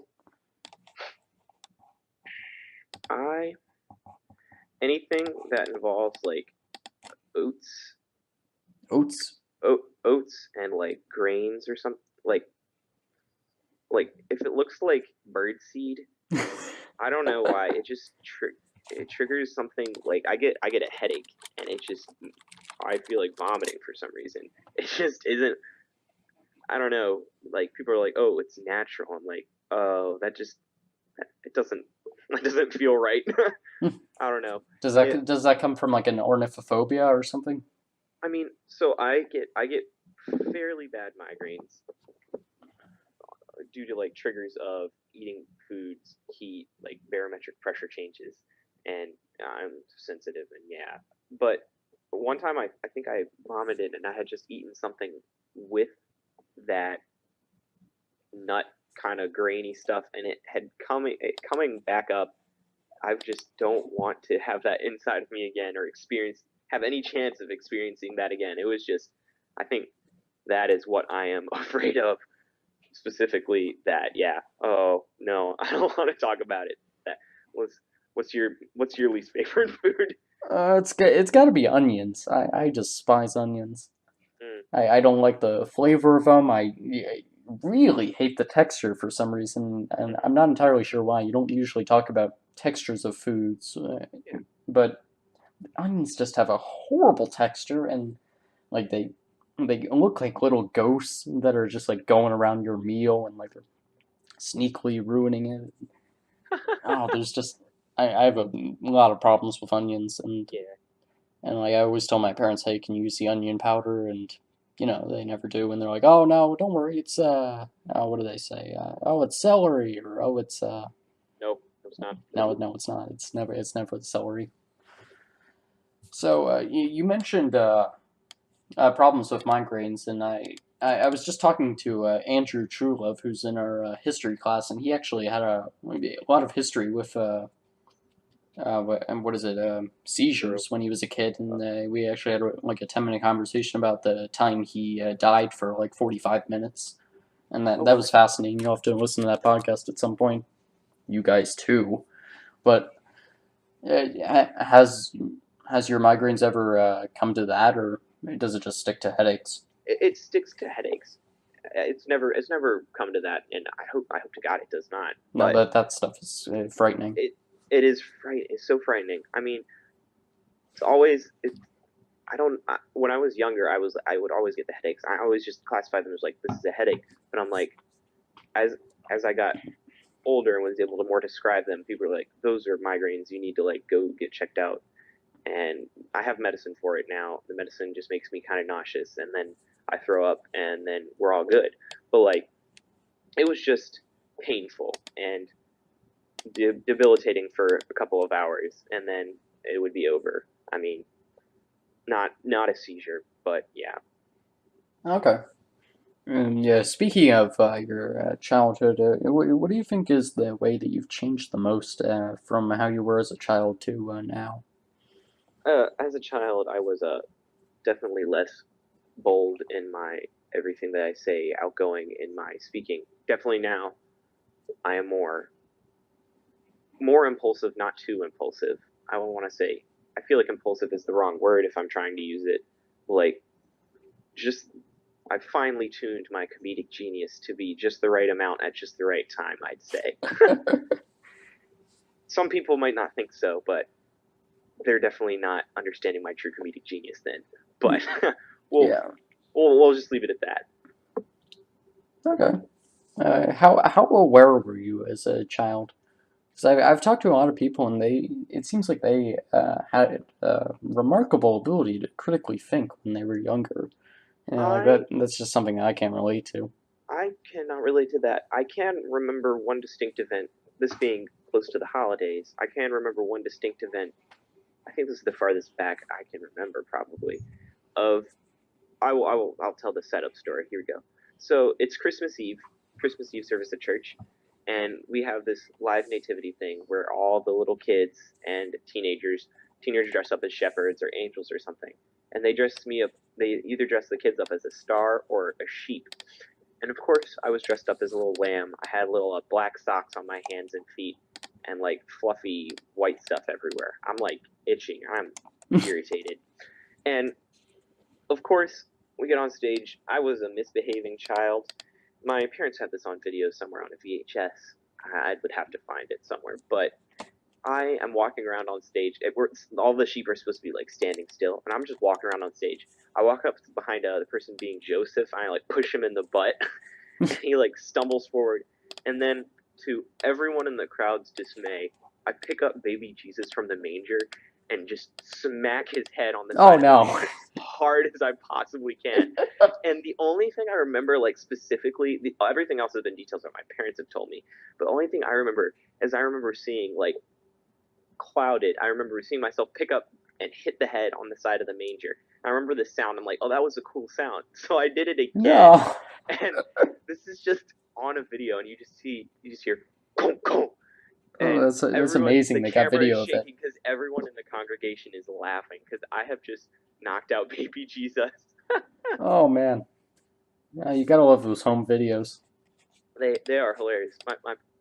Everyone's always like, you got to put that in America's Funniest Home Video. I'm like, I don't want that video out there for everyone to make a viral video. Oh man. Oh yeah. What were your early teenage years like? I'd say I spent about 75% of my time in my early teenage years playing Minecraft, and that was really what it was. Minecraft and going to school. Probably Minecraft more than I should have. I should have been studying, and I played Minecraft, and I eventually made a Minecraft server, and literally my entire life revolved around Minecraft. And I'd say now I just can't get into the game as much. I don't know. It wore out to me because I played it literally like for my birthday for maybe 3 years in a row of early teen years. I just play Minecraft for like 24 hours for my birthday with my friends. It was like a marathon. Yeah, no kidding. I had all the diamonds, man. Wow. Yeah, 2012 was a pretty good year for Minecraft. It was. I mean, I'd say with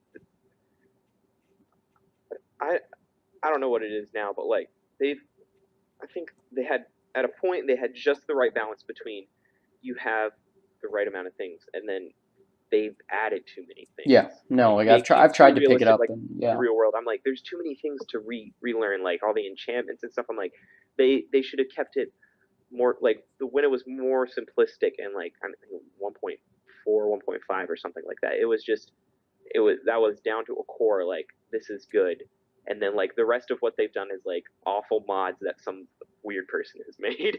Yeah. I mean, I don't know. Were you more into the single player aspects or the multiplayer?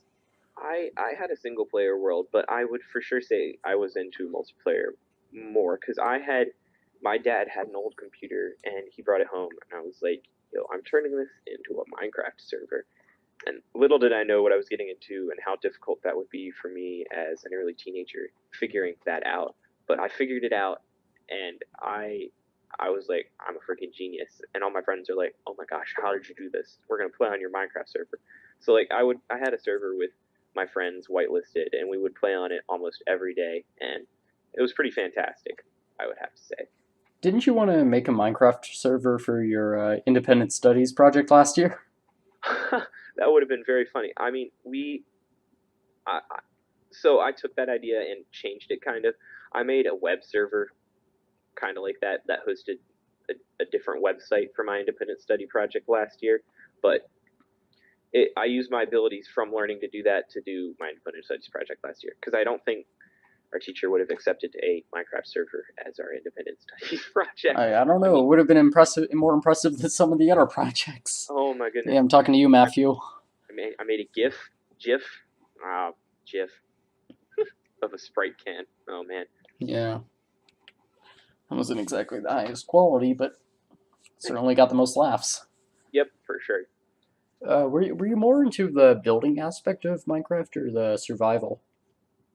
So I would definitely have to say I was more into the building aspect of Minecraft. I mean, I had one friend that was very into like, oh, I'm gonna go hunt the monsters and stuff. I'm like, I mean, I'll do that. I'll be okay at it, but like, I really enjoyed like the creativity aspect of it and being able to like craft my own world how I saw it. Like literally being able to like get rid of a mountain and put my house there. That was just kind of fun. Yeah. Were you more into doing that in creative mode or survival? Oh no, I would do it in survival. I wanted to make it difficult for myself. I mean, I would play in creative just to like use TNT. Like I think first Yeah, the TNT ones were fun. few months that I had Minecraft, I would just like lay giant TNT trails through mountains and I would light them. And I spent like hours doing that. I don't know what I thought I was doing, but like that was the only function I knew how to use in Minecraft was flint and steel and TNT. Yeah. It was hilarious. Yeah, you can't really blame a young kid for doing that. I mean, it. At least I progressed somewhere. Yeah. And how good was your computer? Because I know for me, that was just something I could only hope to do. I Because I would just so crash my computer if I so when tried. I lit the TNT, the frame rate would drop so much, and it would be like 2 frames per second. And eventually, like this computer just died. I think I still have it some. It's in the other room, but it just exploded and would not work. It didn't explode, but like I would hope not. it was toasted, And just like the TNT.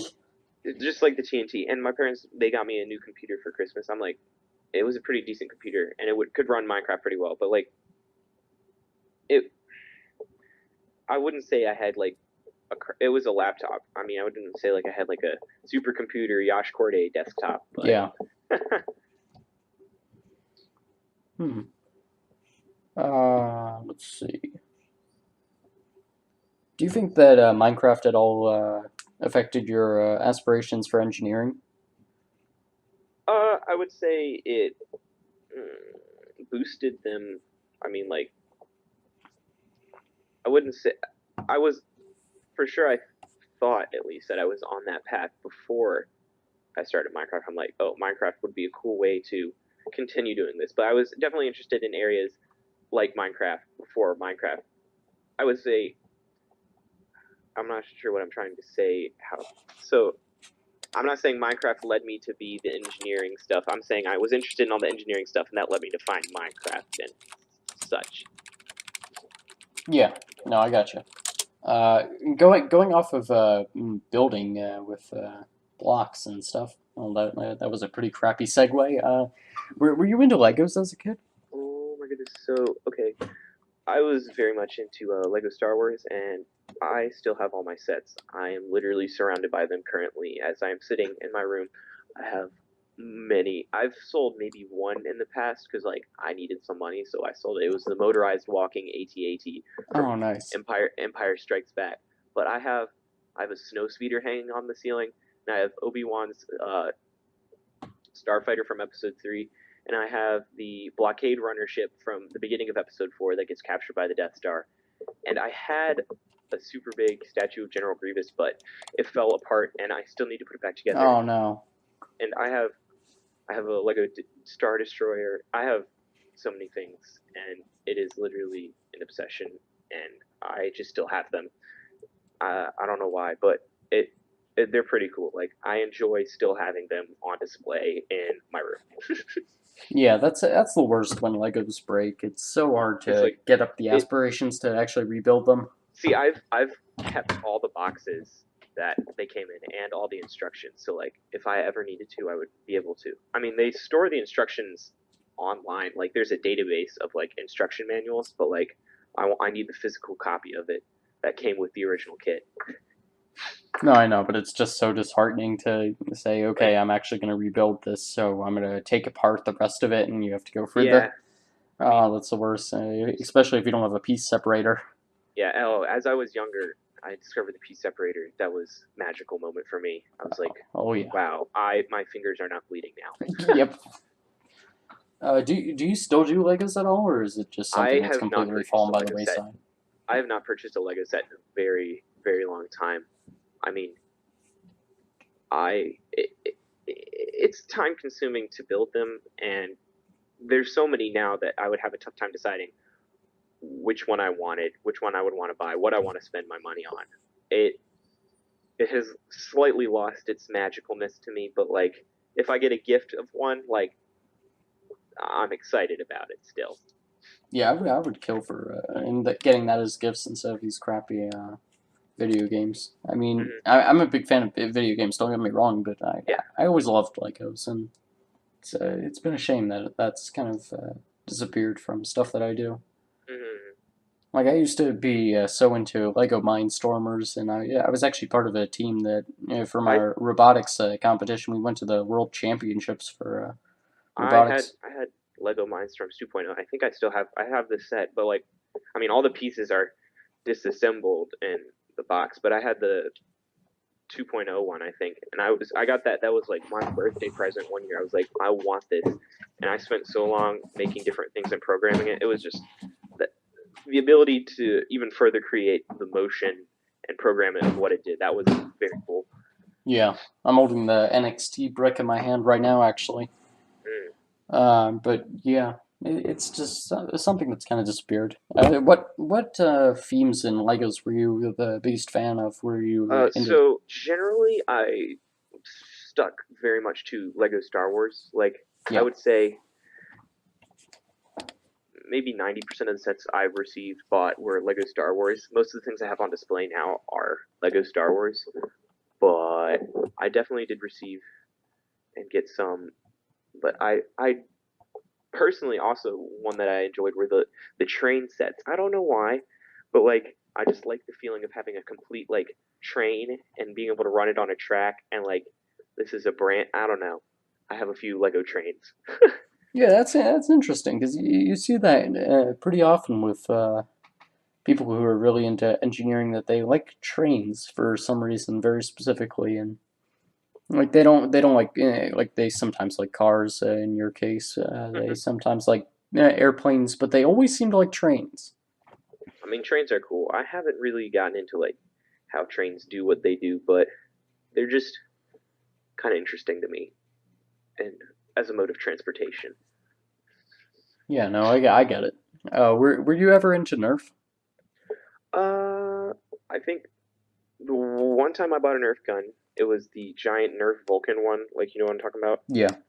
The that shooting one. I Yep. bought it and then I returned it the next day because I was like, why did I spend my money on this? Literally, I have no one to play with because I was just shooting it at a wall. I'm like, this isn't fun anymore because I didn't have any friends to shoot the Nerf guns with that were like nearby in my neighborhood that we were gonna like play. I guess the Nerf game. I don't know. Yeah, that was something I had as well. Because for some reason, I always grew up in neighborhoods where all the people were either 5 years older than me or 50 years older than me, as is the case right now. Hmm. But yeah, it was never like an experience that I had where I could go out into the neighborhood and spend time with the neighborhood kids. Yeah, that's strange. I mean, me either. Yeah. You know, it certainly affects how you grow up socially, at least until elementary school. But Hmm. yeah, it takes a while to get to that point. Do you think that schools do a good job with elementary school? I would say so. I mean, I haven't been there in a while. I'd say I Yeah, turned out all right. I mean, what do they teach in elementary school now? I don't I even don't know know. to be honest. Well, let's just leave it at they probably do a pretty good job because we came out of it. Yeah. Do you do much reading? So, reading requires free time to Yeah. do that. I do the required reading for English and the reading of the history books Yeah, well, there's something to be sometimes, said for that. but I don't read for like pleasure like I used to in middle and elementary school. Like I would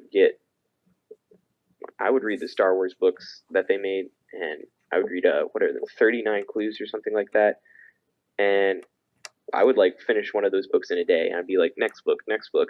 But like now I'm like I don't have any motivation to read anything extra because I'm already like obligated to read all this other stuff for a grade. Yeah, it's really interesting because in everyone that I've talked about and talked with so far, they've all agreed that like they were all really into reading in like their middle school years, and then just all of a sudden, as soon as like the internet became a thing, it just completely evaporated. Yeah, I And mean, I mean, like I know I've had the same stories of it being like a sad thing and wanting to go back and reread all of the books from our childhood, but I mean, it's just not something that's feasible time wise. what? Yeah, of course. I And mean, yeah, Wikipedia is like the only thing that you can even hope can be an outlet for it at this point. yeah, I mean, I learn a lot of stuff from Wikipedia just clicking on links like, oh, this leads to this. Oh, that's interesting. Giant squids, Giant and yeah, squids.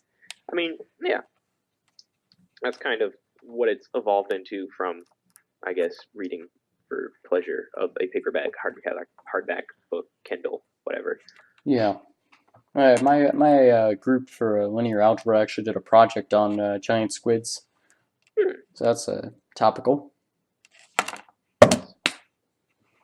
So, what do you think is the best Wikipedia article that you've recently read? Well, I was reading something. It led me to a YouTube video. It was on.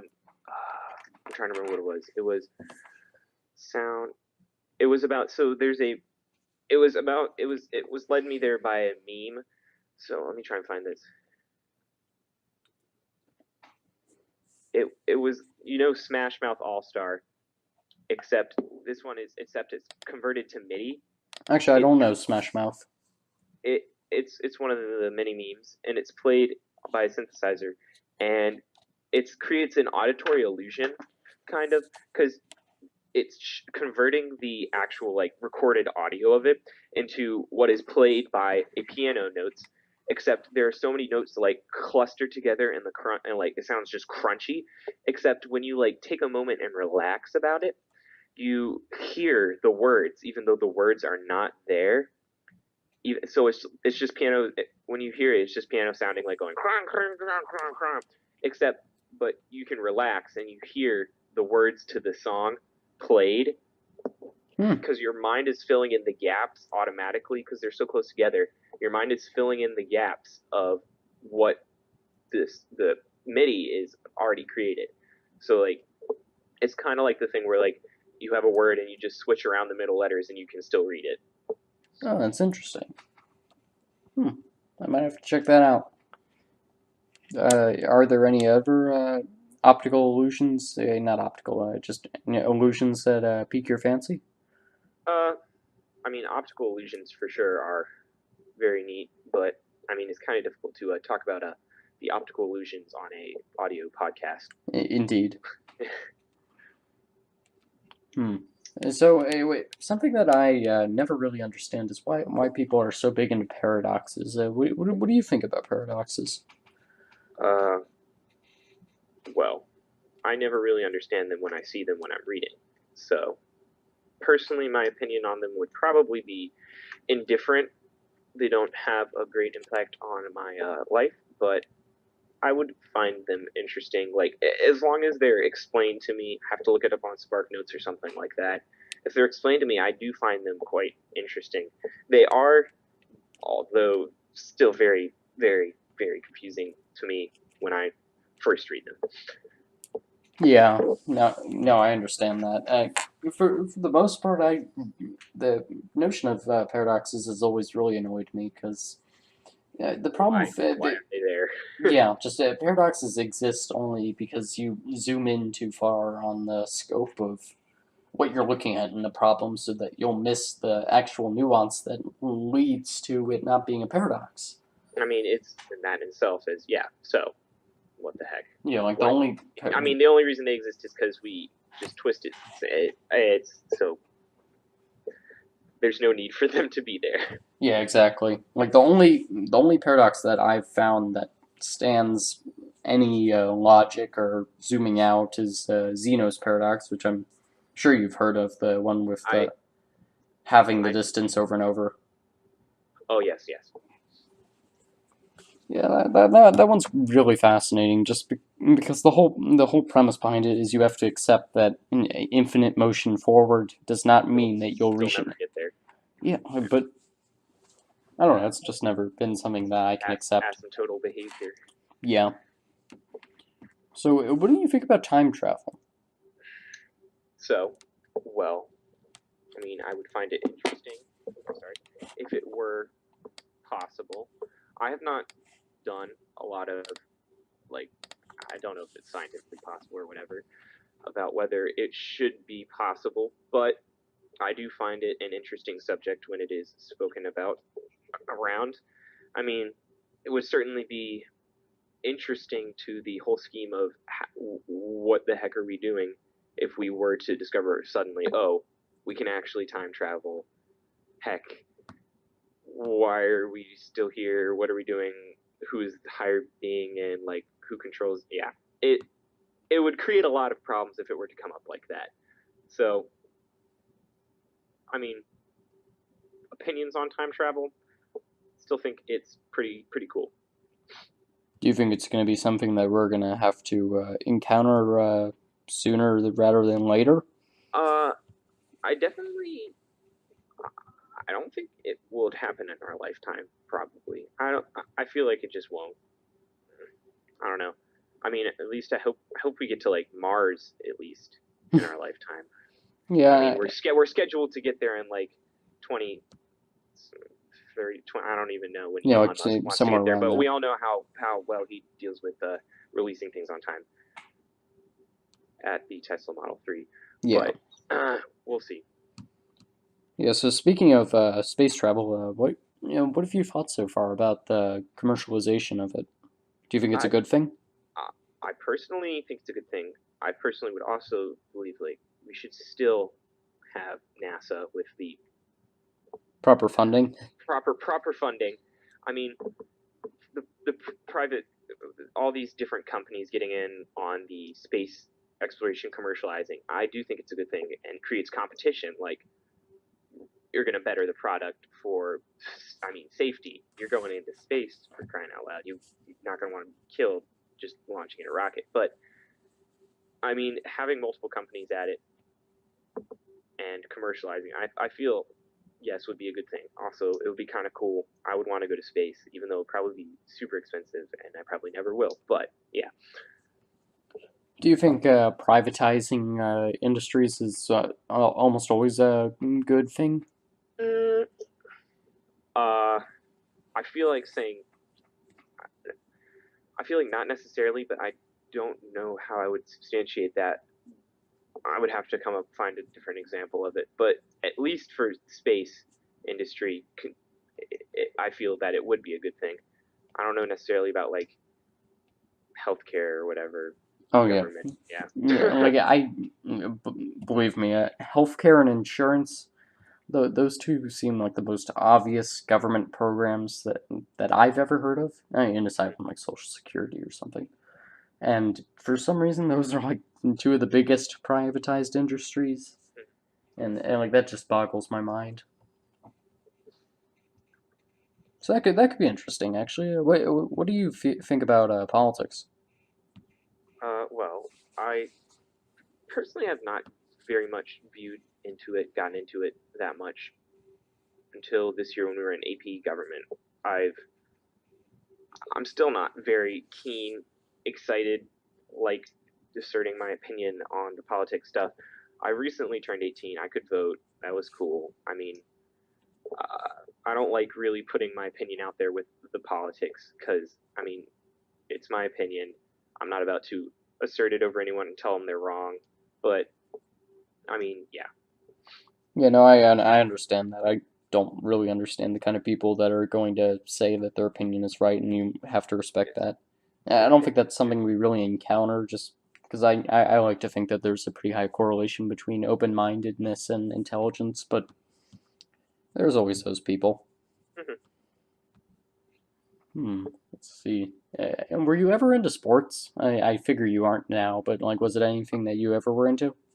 I played YMCA soccer, I think. I remember doing that. I played upwards soccer and upwards basketball. I never really did the football thing. That's good. You don't have brain I concussions now. Yeah, that is a good thing. I I did it. Wasn't very good at it. not very coordinated, but I can say that as a child, it was completed. Activity check. Childhood done. Yeah. What did you prefer as a child, playing soccer or playing basketball? uh, I would say personally, I was better at basketball than soccer. I was more. I was not very coordinated with my feet. I would like trip over the ball, and it was bad. But basketball, when I did play it, I was only slightly taller than some other people. So like, I would do that thing where you like grab the ball from other people when they shoot it in the air. I don't know if Oh, that has a name. huh. I mean, like when they miss the basket, the rebound that. Oh, I thought you meant And when they were shooting it, like you no, no, just no, caught it that's before it went in. Oh. that's impossible. No, it's not impossible. I'm sure someone's done it, but yeah, sports aren't really my wheelhouse at all, very much. Yeah. Um, hmm. Let's see. Yeah, there was something. Okay, so I find basketball interesting because you usually see sports that people like as the ones that they could relate to being able to do, and ones where they could like have aspirations for actually getting into it. But basketball, for some reason, is probably the sport that's most contingent on either your athleticism or the height that you have. And I think that's very interesting that the American public has taken such a liking in it despite that. Because really, there's pretty much an insurmountable barrier if you're not either above like 6 feet tall, and really if you're not above like 6'8", if you just want to go off of your Mm-hmm. athleticism or height.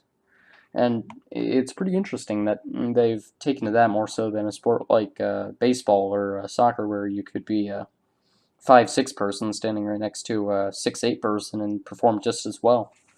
Yeah, that is interesting. I don't really follow the sports at all. Like currently, I mean, not playing in them, but like watching them. Yeah, no, I I figured. I can't do that. Yeah, it's a nightmare to try and keep up with all of it.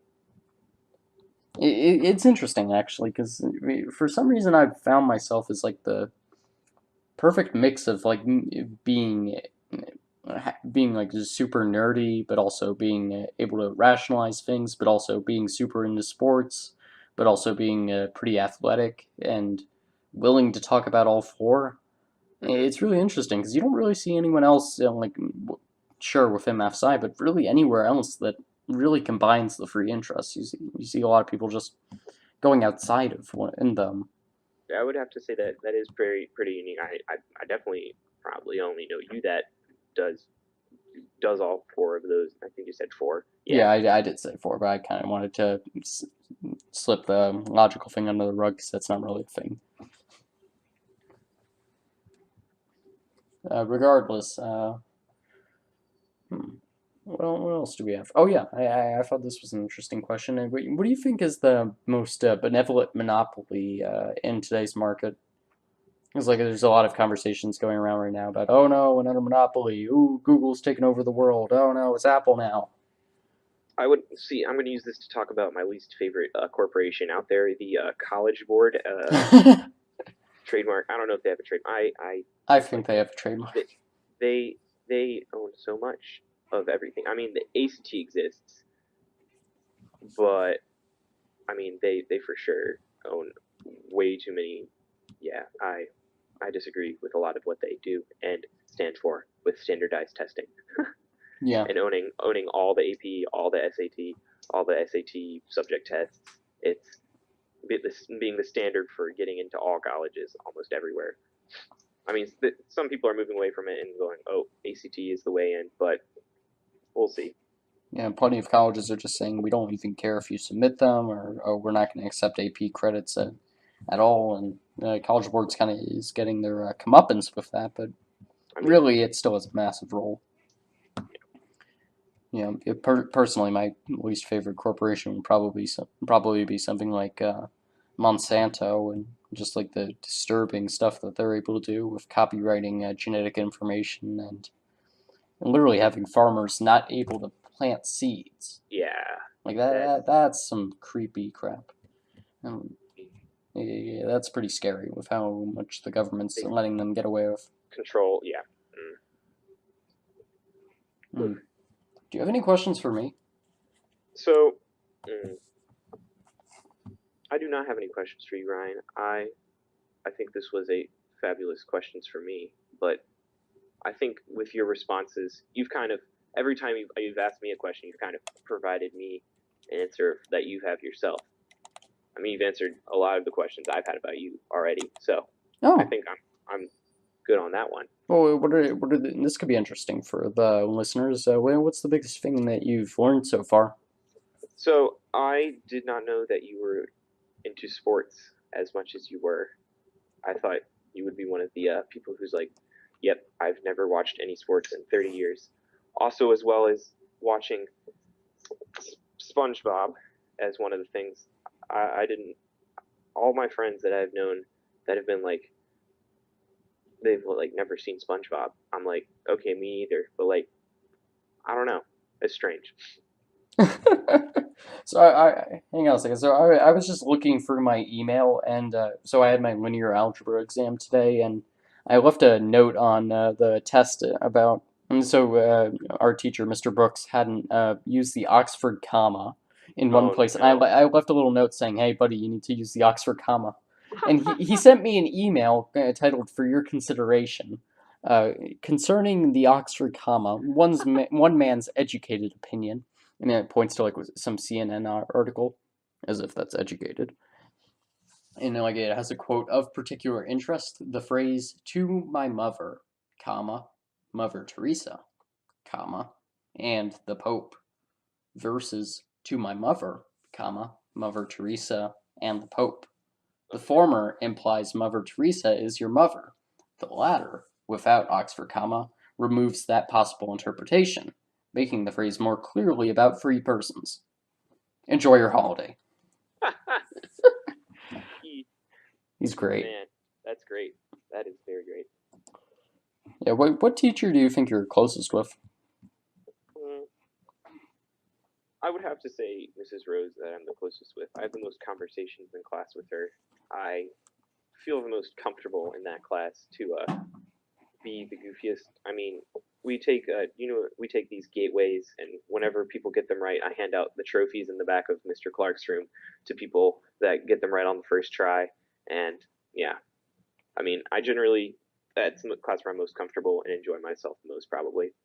Yeah, that's interesting because I'm taking a calculus this year as well, actually, and I honestly I had different expectations of Miss Rose than what I've gotten so far. I don't know if it's just me or whatnot, but I really haven't latched on to her as much as a lot of other students have.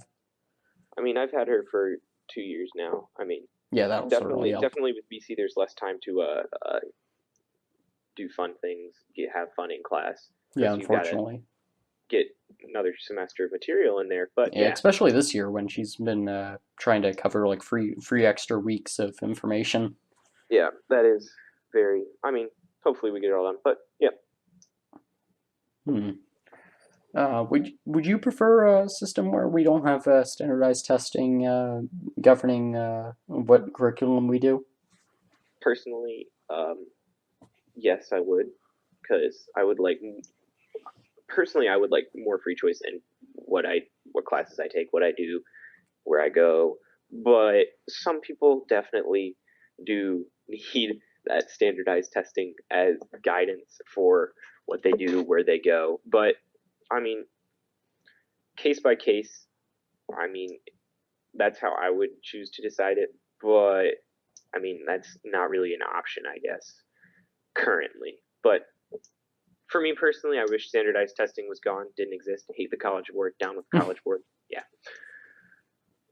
Are you just not good at standardized tests, or I just never perform well on standardized tests. I there's something I don't know. It's I study just very hard for them, and then I take them and it's like, oh, you did very poorly. And then these other people are like very poor? these other people that I like tutor for calculus, they're like, oh, I got a 1600. I'm like, oh, all right. Hey, as long as you're not one of those people that's talking at those meetings in the auditorium that's like, oh, I'm talking about my triple digit test score, and All right. gosh, I can't even imagine. Mm-hmm. Oh, 900. So yeah, for me, it was never really the case because I actually had a pretty interesting upbringing with standardized tests, and I guess can go into a couple stories that I have with that. So Mhm. for some reason in elementary school, we were always really big on standardized testing. Not like because I went to school in Maryland in like Upper Montgomery County for really up until eighth grade, and for some reason, we always did these things called the ERBs, which are just the early reading bureau tests. For some reason, they have gained popularity for what the role that they take on in New York private schools. But for some reason, we did them too, Mhm. and really, they resemble the SATs and ACTs a lot, and pretty much thanks to them, I got into the Center for Talented Youth at Johns Hopkins, and I was actually really disappointed upon moving down here because they had said that Duke did outreach in Virginia, but I've essentially just had to completely drop that, and that sucks. Yeah. Because at CTY, basically the big one of the biggest things they helped me with actually was they had us constantly taking the SATs and the ACTs and just getting Yeah, getting really used to it. yeah just getting really good at it, and that really helped with this past year getting scores that I'm happy with. And the biggest thing with standardized tests, unfortunately, is just repetition and getting used to how they ask questions and what kind of answers they look for. Yeah, I mean it's a lot of once you get practice at it. Yeah, you just this is what they're looking for. This is how you do it. I mean, as I didn't have that. I mean, the SOLs are all. Are garbage. I mean, yeah. I mean, when was I took an SOL last year for history, but yeah, uh, SOLs are fine with me just because they're not owned by college work. Well, maybe they are. I don't know. I haven't looked Yeah, that they up. might have gotten onto that one too. Yeah, my problem with SOLs was always the having no time limit, and for some Yeah, reason, people would take literally oh, the that was entire day me. to do the SOL, That was me. and somehow I don't know. In a way, it wasn't like I didn't know the information. I finished the test in like an hour. It was just the And just checking killed being me. sure of it. Yeah. It's ridiculous that you would give a kid pretty much unlimited amount of time, but really like 6 hours to Hmm. do something like 60 questions. Yeah. That's crazy, and that's absolute torture for someone with OCD. Yeah. Yeah. Hmm. Are you a fan of movies? uh, Star Wars movies. I don't really do the whole cult classic movie thing where like I watch every popular movie anytime I hear about it. I mean, I've seen all of the Marvel cinematic. I've seen like the popular like Marvel movies, the Star Wars movies. Other than that, like Pulp Fiction, I haven't seen that. I haven't seen the Matrix movies. I'm kind of intermediate movie watcher status, I guess you would put it as. Hey, don't worry, you're better off than me. I've seen like 15 movies in my life. I That's haven't even seen The Force Awakens. mhm. It's a good movie. Yeah, I'm a terrible Star Wars fan. Very knowledgeable, but terrible. Yeah. Were you a fan of Disney and Pixar movies as a kid? As a kid, my yes, I was. My favorite Disney Pixar movie was Cars. My second favorite is Cars 2, and my third Oh, no no really? my no no no I was just going in order. That was Oh, okay. incorrect. My first favorite is Cars. Second favorite is Cars 3. Third favorite is Cars 2. Cars 2 is some garbage, man. I don't know what they were trying to pull with that. They were just trying to make money. It was like suddenly they're spies. I don't even know. But Cars 3 harkened back to Cars. It was about racing. It was good, and man, those movies are so good. Yeah, I saw one theory online about what the Cars movie could be about, and it was actually from the Super Carlin brothers, and I recommend you check it out. Actually, it was Hmm. a fascinating take on what they could have done with the movie, and I mean, it was much more mature than I'm sure Probably Disney would be. Pixar wanted to portray. Yeah. Yeah, but I mean, Pixar does an amazing job with their movies. I'm a big fan of top 10 or top 20 or whatever it is lists, and I tried to make a like top 20 Pixar movies for me, Hmm. and I couldn't do it because There's they're all good they're also good. Yeah. except for Cars 2. Yeah. Hmm. Do you have a favorite outside of the Cars movies? A favorite Pixar movie outside the Cars movies? It would have to be. one of the Toy Story movies. They all blend together for me in my head, but Toy Story was very. I enjoyed that in my childhood. I have them on DVD. They're yeah, they're good. They're not like awful. Like, what is this plot? Why am I watching like a Barbie movie? And they're not like this is yeah.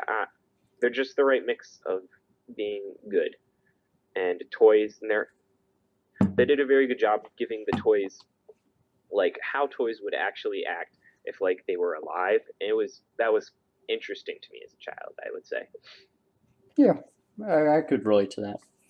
It's so difficult to choose between the three movies, so they're all fantastic.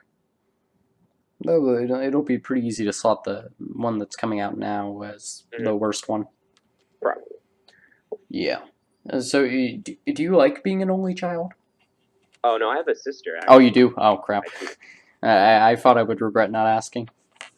No, it's fine. I have a sister and she's amazing, but and I would not want to be an only child because that would be kind of difficult. Hmm. How much does that have to do with just having an amazing sibling? What? How Sorry. much does that have to do with just having an amazing relationship with your sibling? I mean, it, that that not only that, but also having my parents monitoring me all the time as opposed to both my sister and me would it would be an overload. I mean, we we were a good team of brother sister. We work together and we are friendly, and it's very nice. Hmm.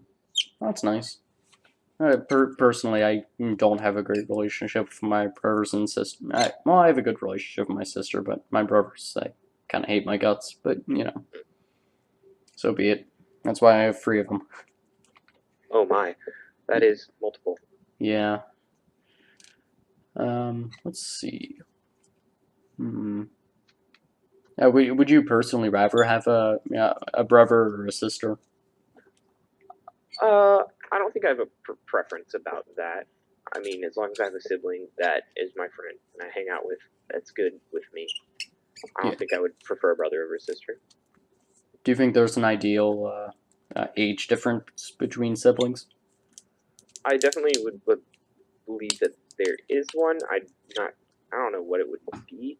There's definitely two a very too large one where they one is like in college while one's like in elementary school is like they wouldn't know each other kind of thing. Like you don't get to a good relationship like that. But I would say there is a happy medium that exists there. Yes. Hmm. Let's see. Da, da, da, da, da. Here's an interesting philosophical question.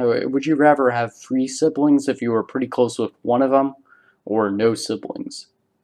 Oh my. Uh, this is an interesting question. I would rather have three siblings and be pretty close with one of them. I mean, having them there is an enjoyment in itself. You have someone that you know you can, I mean, count on because they're your sibling. They're not gonna like be a friend and like be a bad friend and like turn on you, turn your back to you in time of need. And having none, you have no one really but your parents who you 100% most of the time know that you has your back. Okay, yeah, that's probably what I would go with too. So how are you with animals? Uh, I had a guinea pig and a gerbil, and as a child, like when I was like a baby, my parents had a cat, and I think I shut its tail in the door. Oh, And this is why we probably do not have a cat you don't now. have a cattail anymore. Yeah. Oh boy. So, I, uh, I'd say I'm mediocre with animals. Do you appreciate having them? I mean, I appreciate having them as like a companion. They're cute and like they make you happy as opposed to being stuck in a endless swamp of homework and not having like a happy guinea pig to greet you every day. Yeah. Would you most prefer to have a guinea pig as a pet? I would probably prefer to have probably a cat over guinea pig. I mean, I had a guinea pig because my parents wouldn't let me get a cat because my dad's allergic to them. Oh, it's a But shame. it is a shame. I mean, it was, and it stayed in a cage and didn't like wander around the house all the time. And yeah, you don't have to. It's you don't have to clean its litter box because guinea pigs just go wherever in the cage. Yeah. Would you say cats are your favorite animal? Uh, Probably, yeah. I would have to say that. I They're fluffy, or than I would say most dogs are, and except for the hairless cats, those are kind of scary. But I would say I like them better than dogs or any other animal, like a rabbit or a chinchilla. Hmm. What about in the entire animal kingdom? The entire animal kingdom. Oh my! Is this as a pet or just as an No, animal this is just in general. in general? As an animal in the entire animal kingdom, I would. It would have to be an ocean animal Huh, because that's those are interesting. those the oceans are very much less unexplored than the lands, of course. Definitely. And I guess that element of mystery lends itself to being, I mean, a cooler animal, I would guess. It's, something biofluorescent, maybe. I don't know. I think that's the word. Yeah. That yeah, like in Nemo when they go up to the thing and The anglerfish, the yes. anglerfish and the light is like here fishy fishy and then it lights up like that is super cool. Like the how it's evolved to have that mechanism of defense, and it's just kind of unfathomable to me, but it's very interesting. And I would have to say that would make it top of the animal list of all the animals, not as a pet, but all the animals. Okay. What do you think is your least favorite? Least favorite animal? Fire ants. Ooh, fire ants. You must have a I horror story I with them. very much dislike them. I call them spicy boys because they are spicy, and like you put a bag down in like Texas, and you're a fire ant hole, and like they get all in your bag, and you have to get a new bag because you're not getting them out of that bag. Yeah, no. It is they're a nuisance. Eh, they're a little better than bullet ants. Those things Yeah, are. Ooh, you want to get stung by those. no, not at all. Yeah. So, what animal do you think best represents you, though? Oh, so I would have to choose an animal that is spur of the moment kind of crazy, and I mean because that represents my personality and my what I do generally on most of the time. I mean, so I would have to probably choose some sort of monkey because monkeys are exhibit some sort of intelligence. They're fairly smart, but they are also like when you see like a comedy or like a movie, like the monkey's always like doing some. That's what they call it, the monkey Yeah, business. just flinging But their poop or they're something. flinging stuff around. But yeah, I would have to go with that. Hmm, that's interesting. So, just giving some perspective on what I would probably say. I think my favorite animal would have to be an octopus. I'm a pretty gangly guy, and Mhm. as I love to use as a joke, because for some reason everyone just latches onto the word gang, and because I completely, I don't even know why, but they do. Must be the rap music. But Mhm. that so obviously contrasts with my personality that always gets a good laugh. Yes. And I just love the fact that they seem to have the most superpowers in the animal kingdom. They can change They can change color. colors. Yeah, they can change their body shape to anything as small as their beak. They, the tentacles are pretty cool. And my least favorite, that's an interesting one. Least favorite. My parents tell me wasn't fond of the camel as a kid, so Mm, I guess I would probably go with that, even though I have no problem with camels now. projectile spitting. I don't know. Do camel? Is that the camel? Yeah, I I think think no llamas. llamas. Yeah. I'm sure camels do too. It's always those humped animals. Hmm. Hmm. And so, what character do you relate with most in any work of fiction? Work of fiction. Mm. This was like very similar to one of the college essays I had to respond to, so I'm going to use the same response that I had there. This is from my childhood. One of these shows I watched was The Sweet Life of Zack and Cody. Uh, I don't quite remember which one was the. There was one that was always messing around, like pulling pranks and stuff, and there was one. I think it was Zack, and then Cody was the one that was always doing his schoolwork, always always on time with everything, like, and he was keeping Zack in check. and I just related to him the most of. That was what I thought of when I wrote the college essay. That was the first thing I thought of. So, I mean, I guess if it was the first thing I thought of, it was probably the closest.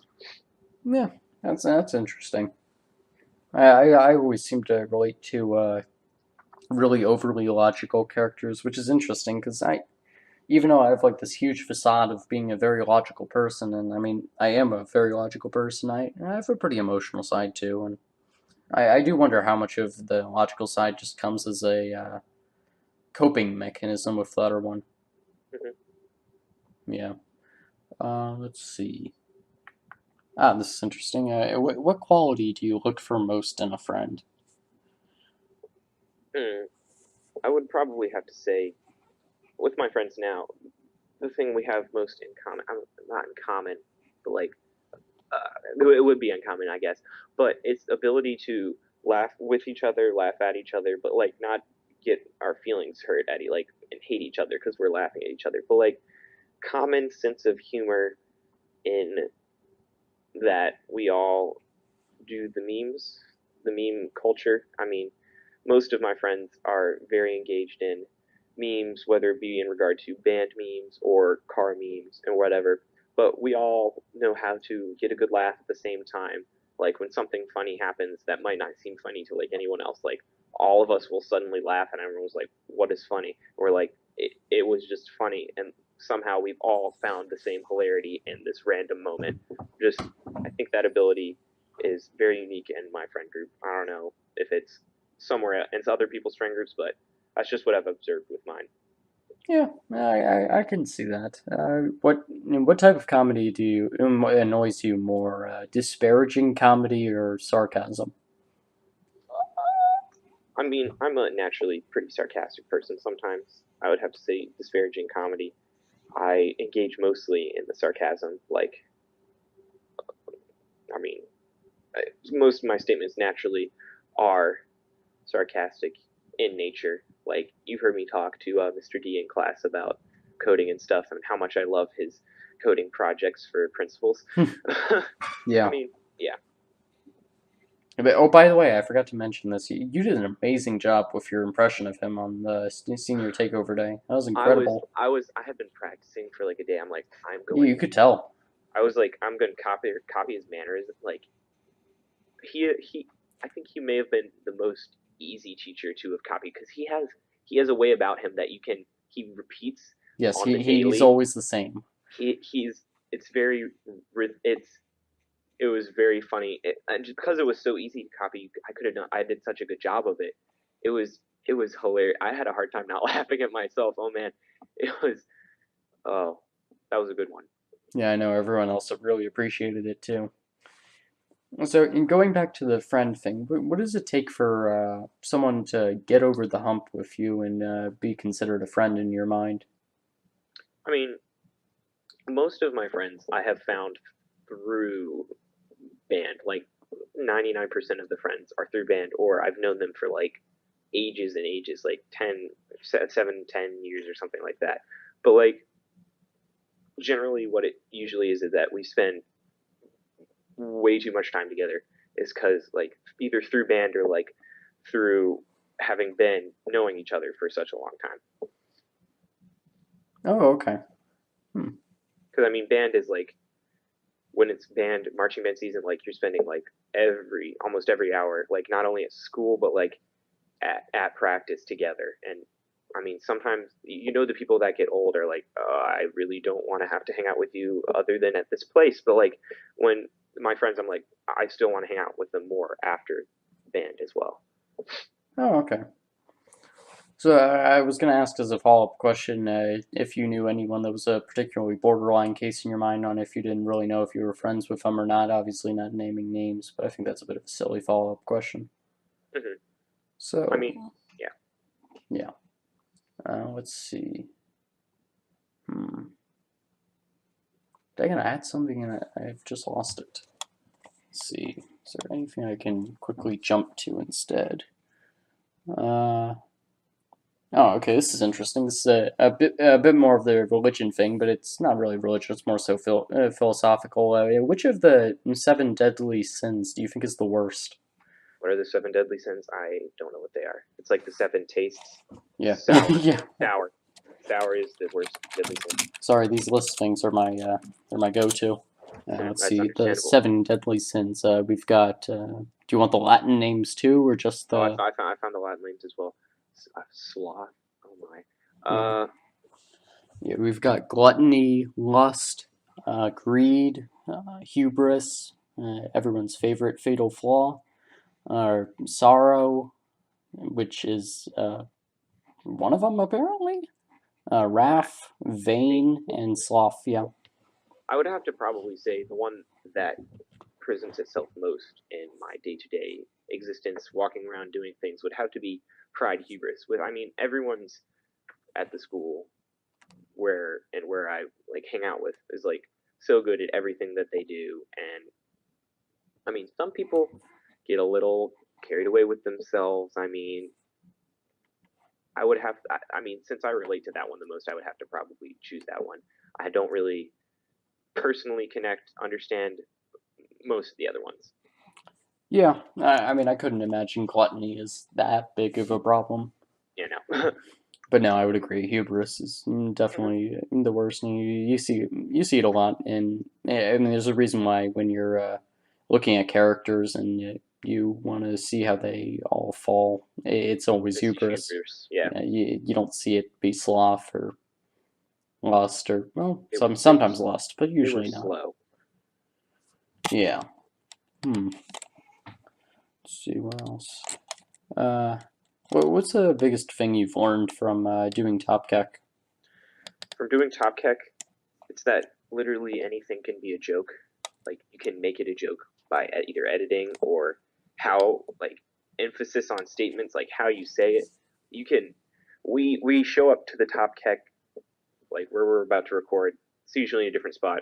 Sometimes it's in the same spot, but we literally show up with just a car and like no script whatsoever about what we're going to do. Maybe some like random props we gathered from our house, and we like cobble things together, and it's just hilarious. Like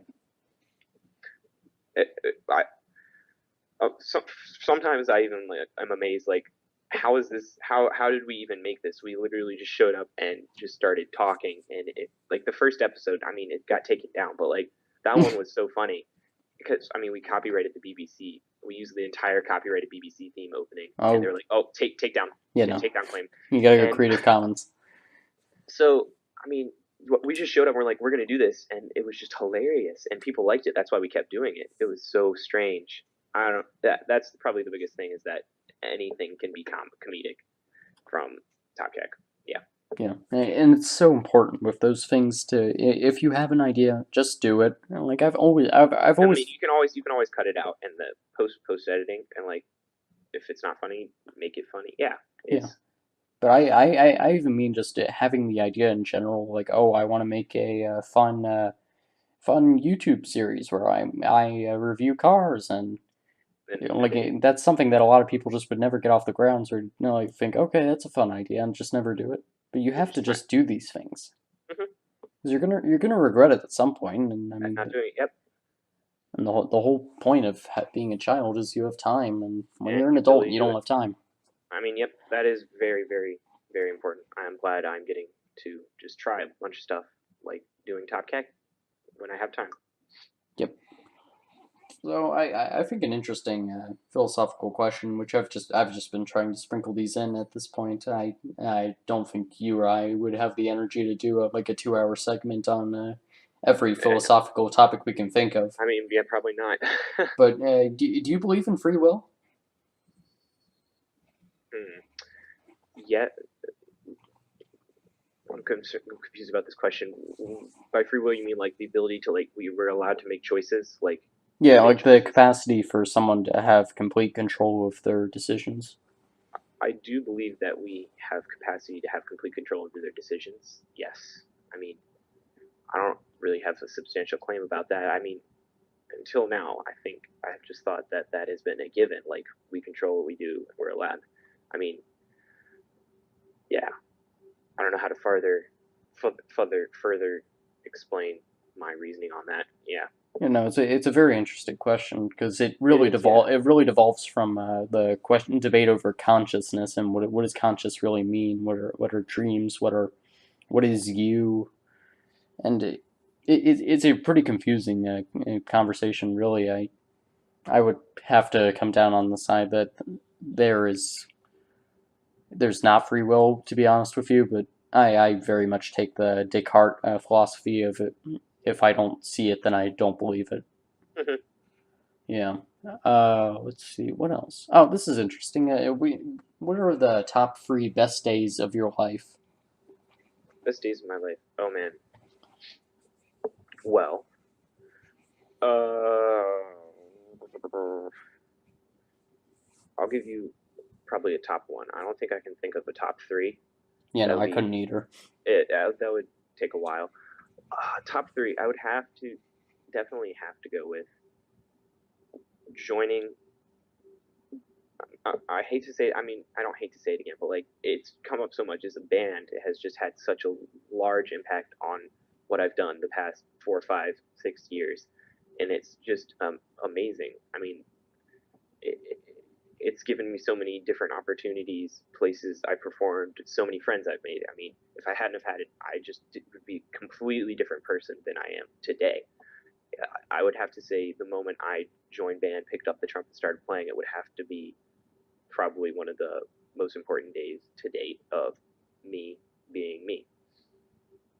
Yeah, I can understand that. And don't worry about it. Keep it repeatedly coming up. That just means it's a recurring theme. Yeah. Helps all the annotators. Okay. Uh, I'm not gonna ask you about the worst days of your life. That's a little sad. Hmm. Let's see. Yeah, are you into board games at all?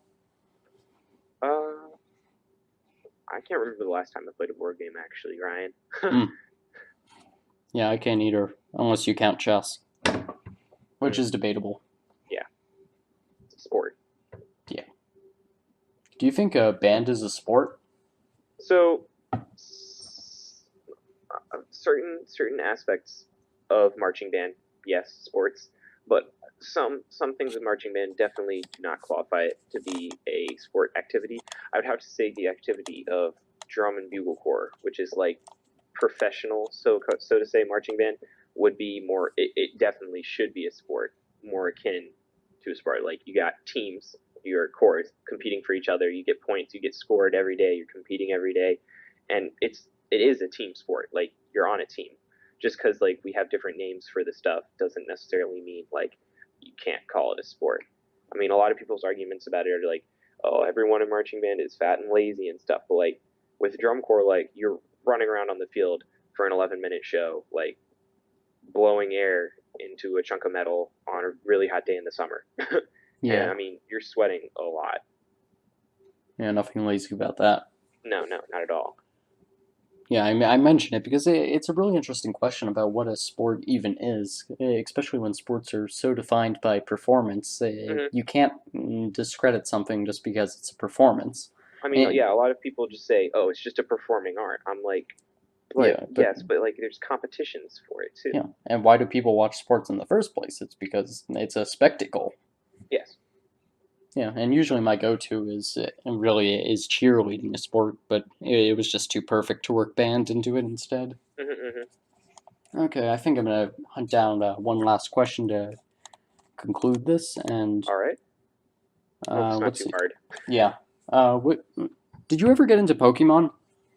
Um, so I had a bunch of Pokemon cards, but I never really understood what they were or played the card game. And all my friends were playing it, trading them. I'm like, I have this one. They're like, oh, cool, I'll take it. I didn't really understand the significance or anything behind it. The video games, I never really had a DS until the 3DS came out, I think. And that was like, I'm just going to buy one for myself because my parents were like, these are tools of Satan. And I'm like, okay, cool. So I bought my own 3DS. I think I got Pokemon Y. And I think that was the first Pokemon video game that I played full through. I mean, I don't think I even explored it all the way through like 100% or whatever, but that was the first You didn't Pokemon catch game them that all? no, I did not catch them all. But I can understand the draw of it and how exciting it would be. It is an amazing like feat of like what someone has created. Best-selling video game franchise of all time. Yeah, that is amazing. Yeah, I'm not. Don't worry, guys. I'm not going to conclude on that crappy ender. Let's see. What are you most proud of in yourself? What am I most proud of is probably going back to I have I don't want to fall into this hubris trap now. Now that I said that's the most deadly sin or whatever, but like I still would have to say my comedic gold that is my sense of humor is pretty fantastic, and I'm very proud of it. I mean, I don't. I honestly don't care if other people don't think it's funny. I mean, that's also something I'm proud of is that I do what I want and do it how I want, and sometimes people are like, "That's dumb." I'm like, "That's very nice. I don't care about your opinion in this moment because this is my life." Nice. Yeah, I understand that. I'm pretty prideful of my own comedic style. Actually, it takes a lot of effort to free ball, and like a lot of people, it's a lot of trial and error, and it's not It is. something Yep. that's often recognized. But it takes a lot of skill to be good at entertaining people, Mm-hmm. and I think it's so important to look at everyone's own comedic style and how it interplays with their Your personality. own. Yep. Yep. Okay, well, guys, I think you got a great impression of the person that Alex Davis is and why I was so excited to have him on this podcast today. So thank you all for listening. If you could leave a review on iTunes, that'd be great. It would certainly help us out a lot. And hey, if you got a different one, feel free to do it as well. I know Spreaker's out there. Don't even ask me what's out there for you Android users. And yeah, thanks for listening, guys. And we'll see you next time.